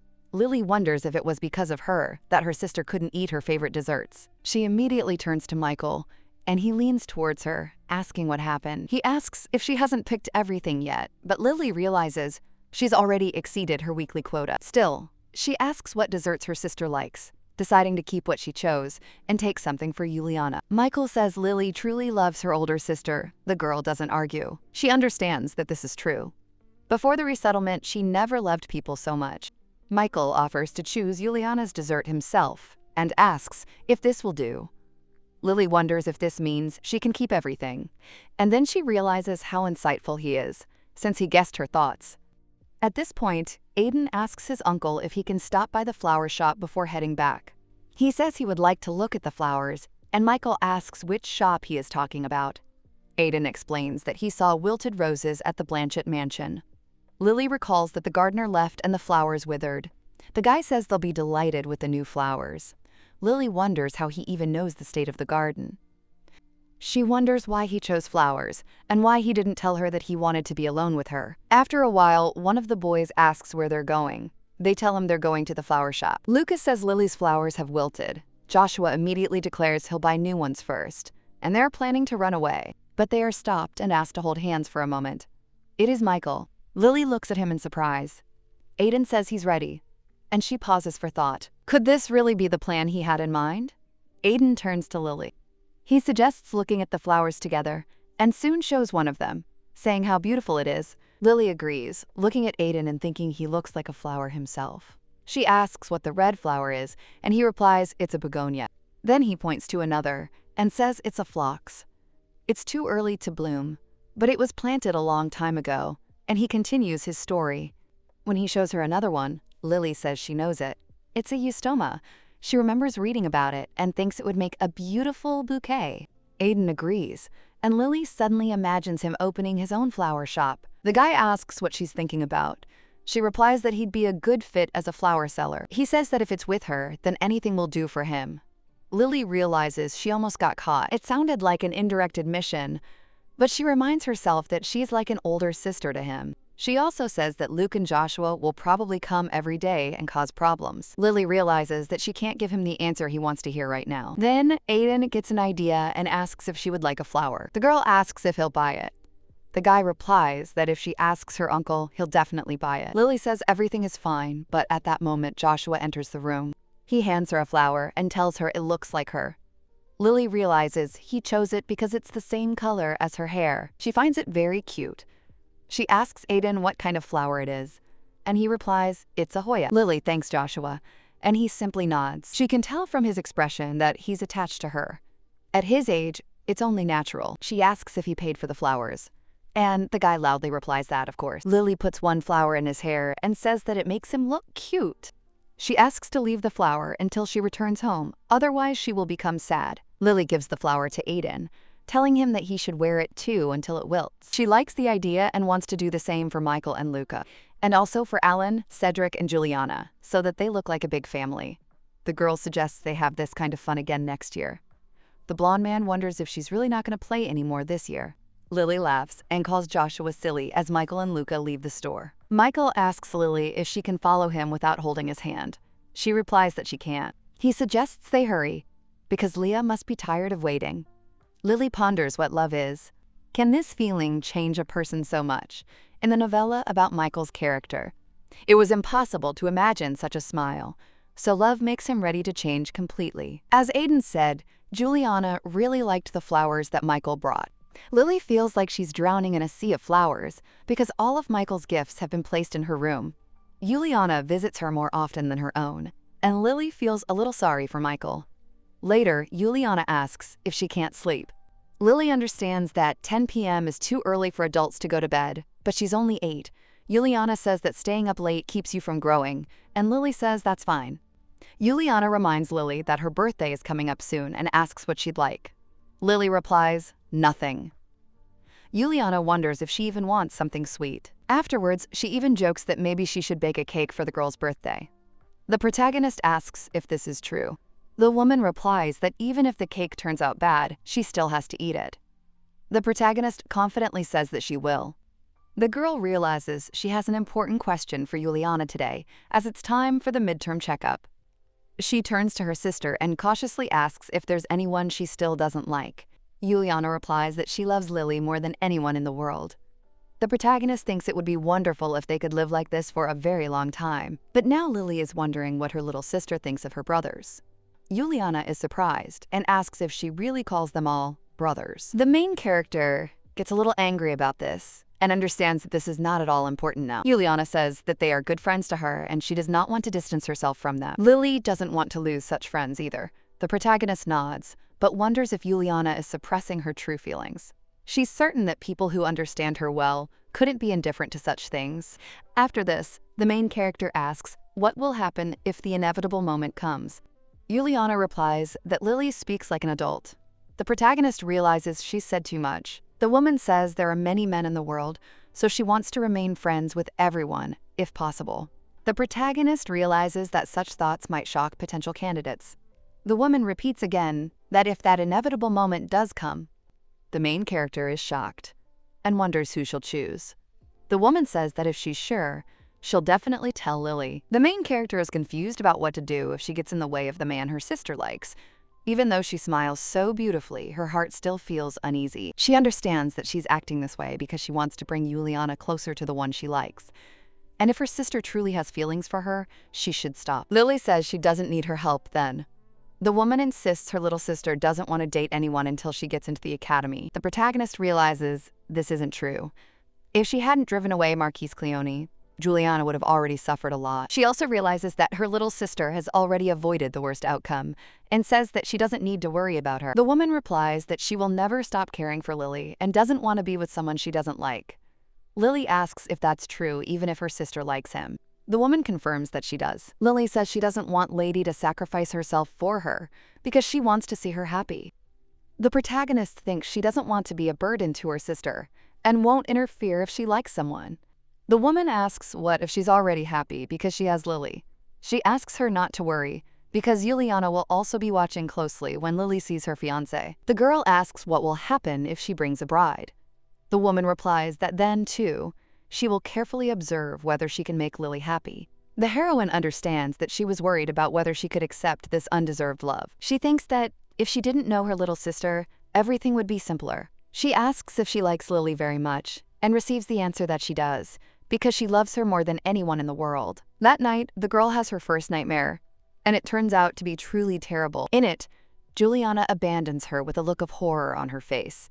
When the aristocratic gathering takes place again, the protagonist strolls through the imperial palace with Carlisle, as he promised. The main character is immersed in her thoughts, but at that moment, the guy turns to Lily. He says she looks unwell. The girl replies that it's probably because she couldn't sleep. The guy offers to send scented candles to the mansion to help her fall asleep. Lily thinks it sounds tempting, but she already gets desserts from the imperial pastry chef, and taking more will be difficult, and Juliana might feel the strain. These conversations remind the girl of her nightmare, and she feels like she's going crazy. At that moment, the prince asks if she's really okay. The main character immediately pats the guy on the head and says that everything is fine. But the young man, looking at her tired appearance, doubts and asks if the lady has a toothache. He assumes it's because of the large number of desserts, and the girl screams, asking who told him that. The main character realizes that only the 3 kids and Alan knew about it. The boy says he was just guessing, but it turns out he was right. She thinks he's too smart and sweet and asks him to keep sending her desserts. The young man replies that he understands. Carlisle says he knows what Lily is worried about and that he just heard rumors last time. He adds that he didn't intentionally gather information about her. The lady replies that's fine, and she believes him, thinking that she was scared, expecting to talk about the nightmare. The young man insists he's telling the truth and usually only gathers information on those who could pose a threat. Lily asks why he's telling her this. The guy replies that it's because he trusts him.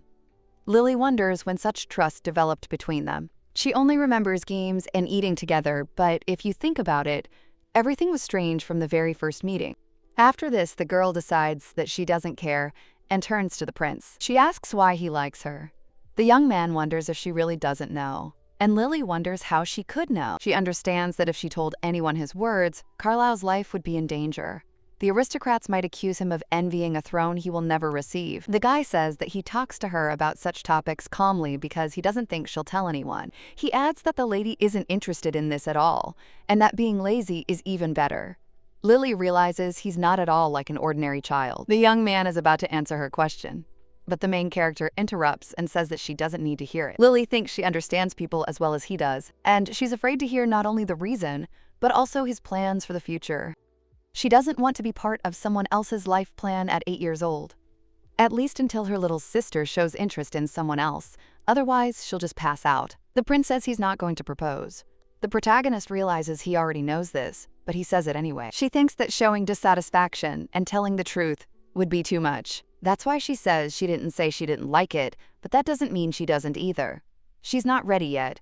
And more accurately, she doesn't want to. The guy replies that he understands and won't do that, especially since he's already been rejected. Lily wonders if she too unknowingly proposed. The young man says no, these were casual proposals, and he doesn't want to burden her now. Later, when the lady matures, he will find a good position. Then he'll make a formal proposal. The main character nods weakly, thinking it's all clear, and considers whether to tell him to cheer up. She also thinks that a lot can change in the 9 years before she becomes an adult, so she needs to be careful with her words. The guy says the reason he's interested in her is because of the magic he sensed from her at the banquet. The main character wonders if that was really the case back then, when neither Alan nor his sister sensed anything. The young man says that he feels and understands the mana of other people, although this usually requires physical contact. He admits that he usually hides this ability, and it would be bad if it were found out, but sometimes, for certain reasons, he still uses it. At that moment, he thought that in front of him was an assassin who had come for his life, and if the lady really was an assassin, she would have fallen into eternal sleep as soon as he noticed it. He then tells Lily not to be afraid. She nods, realizing that she really isn't particularly scared and isn't the type of person who needs comforting. The guy says that after seeing her magic, which he had never seen before, he thought she was a fairy and wanted to see her again, and after the new meeting, he sincerely wanted to get closer because she was not afraid of him and did not avoid him. The main character can't believe a 10-year-old can think so maturely. Ultimately, he's drawn to her because she's different from everyone he's ever met. This could really make you cold. She pats the guy on the head, happy for this reason, and tells him that he will have many more good friends in the future. But the young man says he likes her. The protagonist gestures for him to be quiet. Lily wonders if even he's serious. Wouldn't he fall into an eternal sleep of awkwardness when he sees her in a few years? Carlisle asks her not to hurt his feelings. She replies that she won't, but he says he already has. She remarks that this is why she doesn't like smart kids. The prince says he overheard the results of her magic test by accident. The girl realizes he did it on purpose. Carlisle says he thinks he can help her. The protagonist immediately asks how. The guy replies that if you look at her condition now, it's as if the mana can't leave the body. It's as if it's blocked, while ordinary people use mana naturally, gradually adapting to it. In magic, this is described as opening a path. The protagonist asks if this means she hasn't discovered it yet. The boy confirms this. Lily realizes that Liliana Blanchette couldn't have opened the way initially and wonders if it was because she had taken over her body. She doesn't know what caused it, but at that moment, she remembers today's nightmare. She shakes her head and asks what exactly the guy meant. When asking for help, the young man replies that it is a secret, but he can open the way.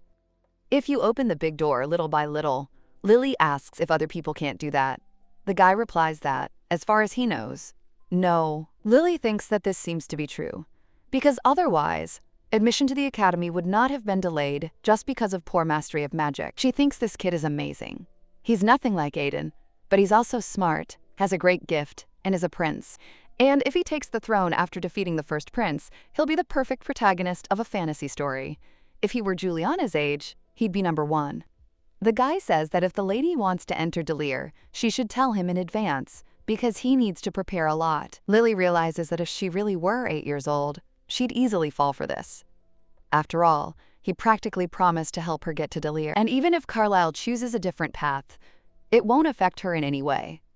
After that, the children turn to the boy.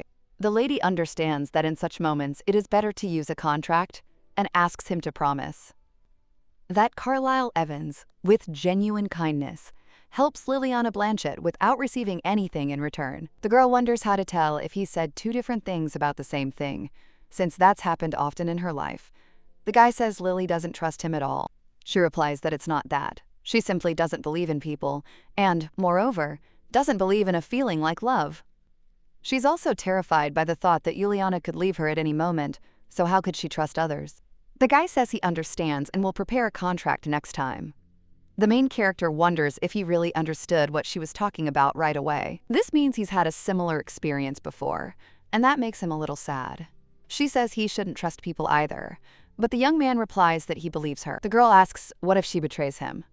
The guy replies that there's nothing he can do, because it's his choice to trust her, and he wants to do this even without a contract.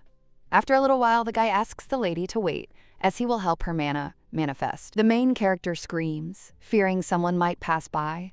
The guy replies that everything is fine and there is no one nearby. He says it won't take long. Soon, the girl sees butterflies and is delighted. The guy says he did it with her magic. The main character wonders if that's true. She says she's never seen anything like it before. The prince replies that she'll see it more often now. If she's near him, Lily decides to pretend she didn't hear anything. After a while, her sister asks if she had a good time with the prince.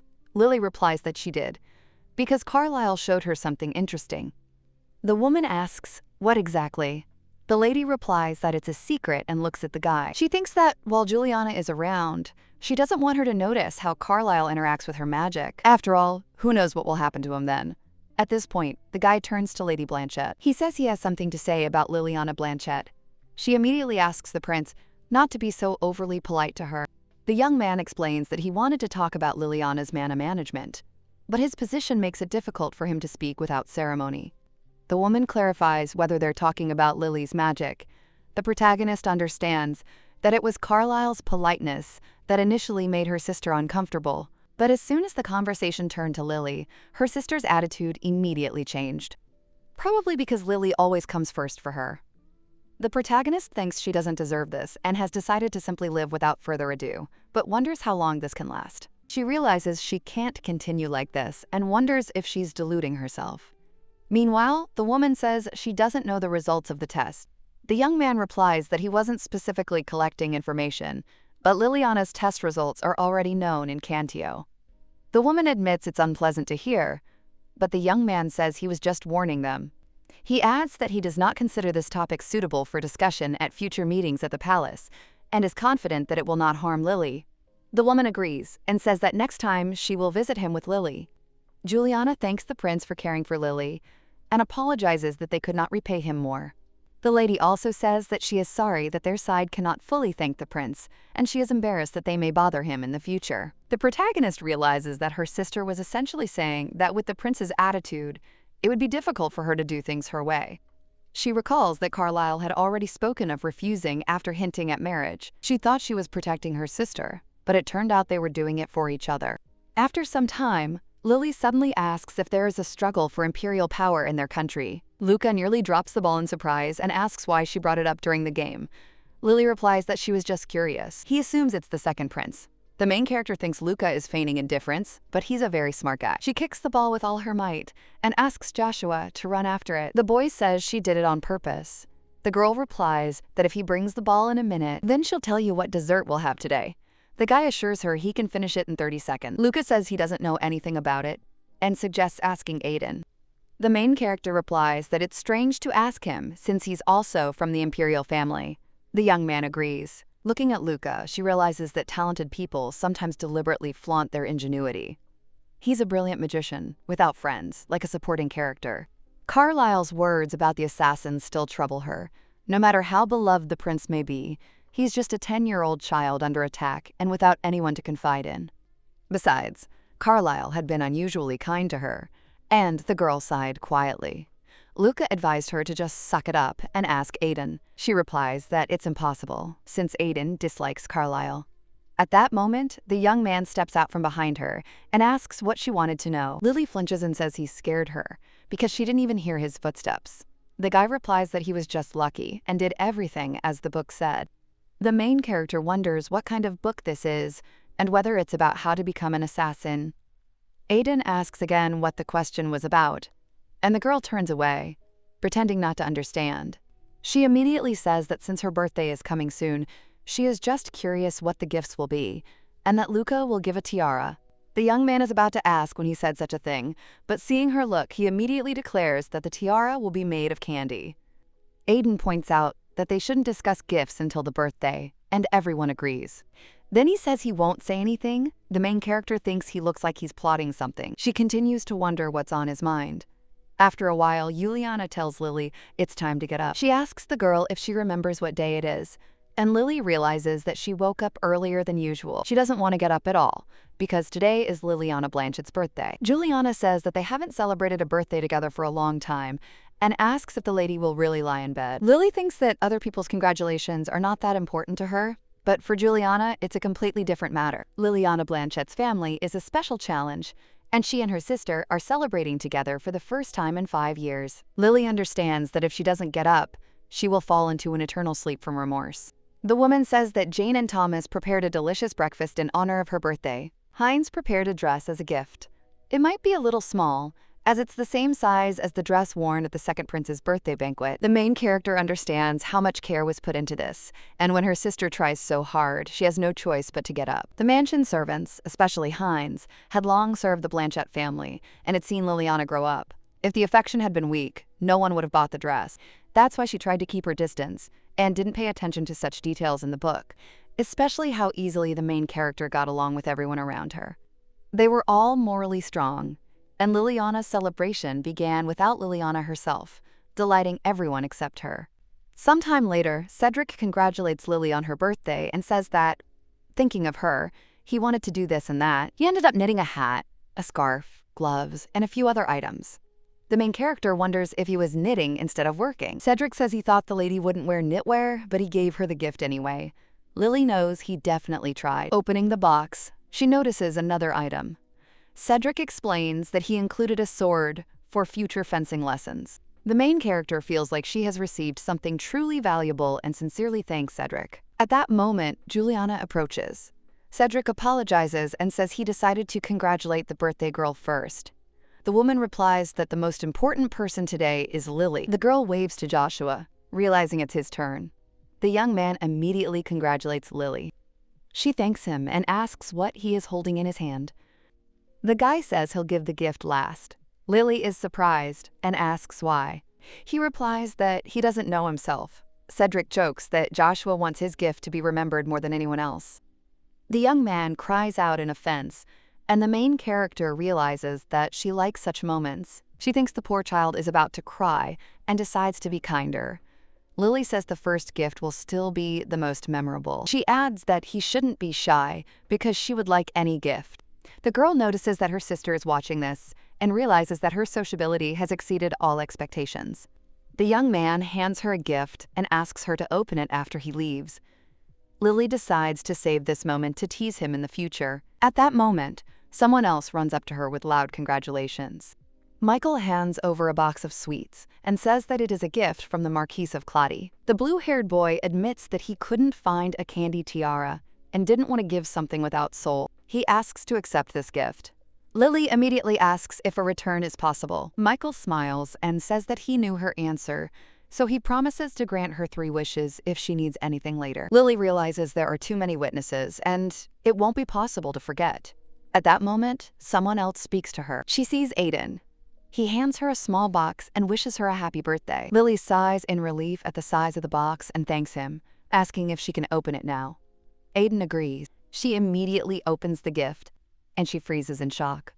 The guy blushes slightly and tells her not to worry, because he bought it with his own pocket money. Lily looks at the ring and wonders if it's a pink diamond and how much pocket money he gets. Aiden says he got a size up so the ring would fit as she grows, and if it's too big, he'll size it down. Lily replies that's not the issue. The guy explains that he knows she loves desserts, but he wanted to give her something meaningful. The girl thinks it almost sounds like a confession. He apologizes for not being able to give her something better, and Lily reflects on how rare a pink diamond is in this world. Alan notices that Aiden talks about the ring as if he were buying a regular dessert. The protagonist realizes the gift is very expensive. She thanks him, but says that she cannot accept such a valuable thing. Lily thinks that if this is a preposition related to a proposal, the situation will become complicated. She has been observing the Evans family for a long time. Aiden says it's his first birthday gift to her and asks if she really can accept it. The protagonist decides to think positively. Perhaps the gift isn't as expensive as it seems, or perhaps he simply wanted to give her a ring without any hidden meaning. She accepts the gift and thanks Aiden, although inside she still feels uneasy. Lily decides to keep the ring and, if the guy asks for something, to return it immediately. Juliana invites everyone to the table and offers to try the cake. The protagonist realizes it was her older sister who made it. She really likes it and feels happy, but still feels a strange uneasiness. The woman asks what happened. Lily replies that everything is fine.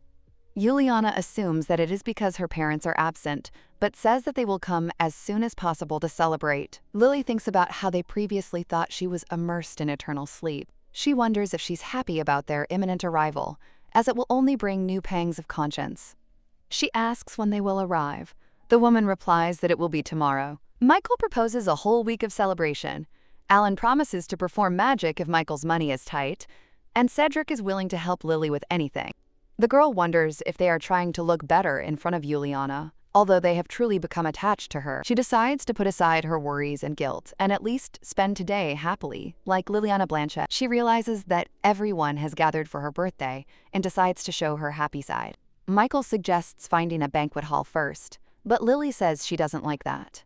Then Alan offers to show her some magic, and the girl replies that she likes it. After that, she says she wants to go play. The woman asks where.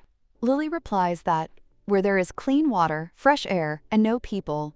Everyone falls silent. The main character doesn't understand what's wrong, because the air and water there are better than in Korea. At least there's no fine dust there. Cedric asks if they need to look for a place further from the capital. Michael wonders how many people Julian can teleport at once, since he has only teleported alone and has no experience. The woman replies that she's only ever transported 2 people at most, and begins calculating her mana consumption. Lily immediately stops her sister, saying it's too complicated and unnecessary. She thinks that teleportation is indeed complex magic, and even in novels, reality remains reality. But seeing the determined expression on her sister's face, Lily doesn't know what to do, because her sister is determined to take her to play at any cost. The woman says that using teleportation magic twice a day will be difficult, so they will have to stay there overnight. Alan notes that they have 3 mages who can teleport, but Evans is an exception. He can only move alone. Michael asks not to say anything extra, and Alan immediately calculates that he and Leah will have to divide 5 people between the 2 of them. The woman replies that she can carry 4 people, including herself, and then the guy continues his thought. He takes care of Luca and Cedric, leaving her with the rest of the children. Lily notes that even now he tries to limit any contact between Juliana and Cedric. The blonde adds that they can stay at his villa. He promises not to let anyone in there, and Lily understands that everything has been thought out in advance. The girl realizes she expressed herself incorrectly.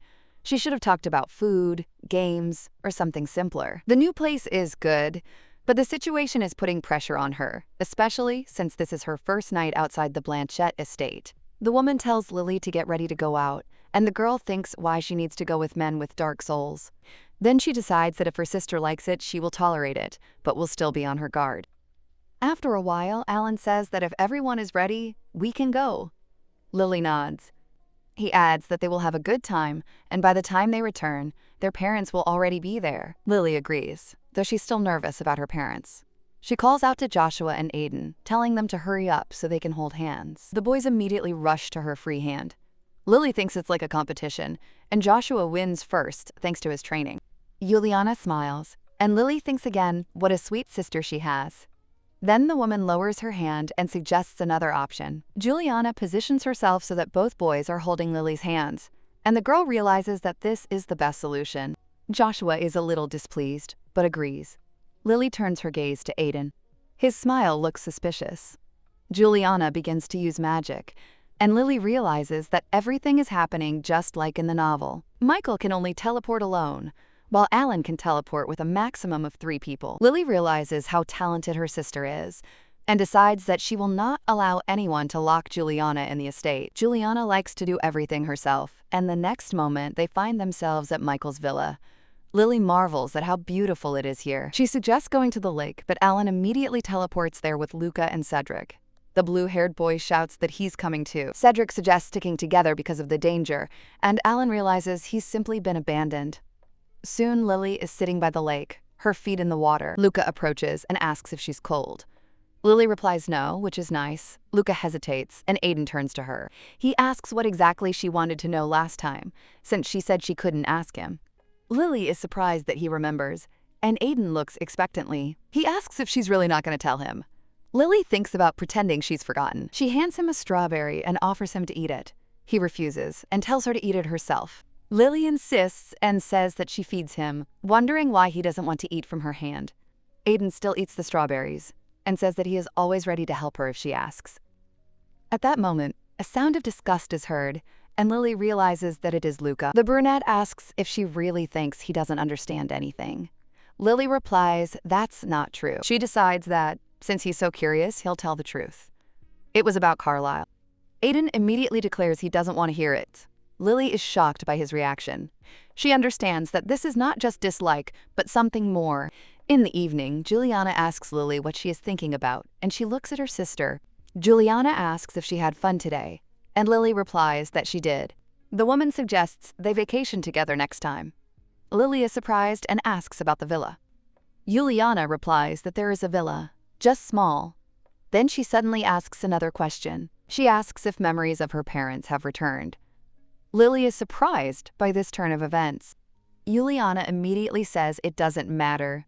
Lily remembers the strange letters. She understands that the Blanchettes were cold to their second daughter, so Juliana and the servants were warmer to her. Lily feels uneasy and wonders what Liliana's life was like before. Juliana says they'll go for a walk after the driver's return.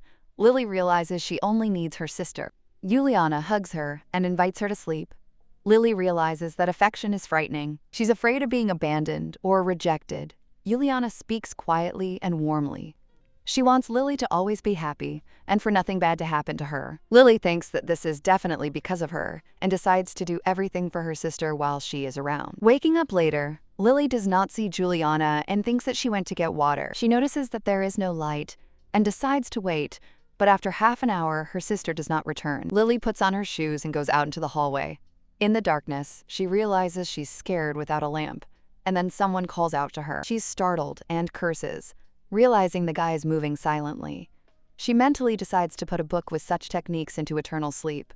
He apologizes and asks if everything is okay. Lily replies yes and asks why he's here. He says his uncle disappeared and they were reading together in the library. Lily is surprised by the timing and realizes that Michael and Juliana disappeared at the same time. She suggests they search together, and he agrees. On the way, Lily says she was just about to go back and that it's good she ran into him. He suggests holding hands so they don't get lost. She asks him how well he knows the villa. He replies that he has a rough idea of the layout. Lily realizes the villa is huge. Aiden says he was worried about asking questions. He wanted there to be no secrets between them, but he kept silent and apologized. Lily replied that everything was fine. Aiden says he has something he wants to tell her, but Lily notices someone and pulls him around the corner. She asks to be quiet and realizes that she can't hear well the conversation between Juliana and Michael. Juliana tells Michael, and he replies that he's not pressuring her. Lily feels a strange tension. She feels like this has happened before. Juliana continues speaking calmly. She states that now she wants to devote her energy to her sister and not think about marriage or engagement. Michael says he doesn't require an answer now and is willing to wait as long as it takes. Lily wonders if she should intervene. She turns to Aiden and realizes that he is not at all interested in what the adults are talking about. Juliana hesitates, about to say something, but then a voice is heard. It's Alan, and Juliana notices Lily with Aiden. Lily realizes she's been caught and quickly greets her sister. Juliana looks displeased. Lily explains that she woke up alone. Aiden takes the blame, and Lily is surprised by his actions. Juliana mentions the potential danger and mountain animals. Aiden apologizes, and Lily decides it's best to repent now. Alan also asks why they are here, reminding them of the danger. Lily recognizes a scene from a novella. Michael explains that he left because he couldn't sleep. He says it's good that Michael came out too. Lily notices his look and understands the reason. She looks at her sister, as if pointing at the blonde man.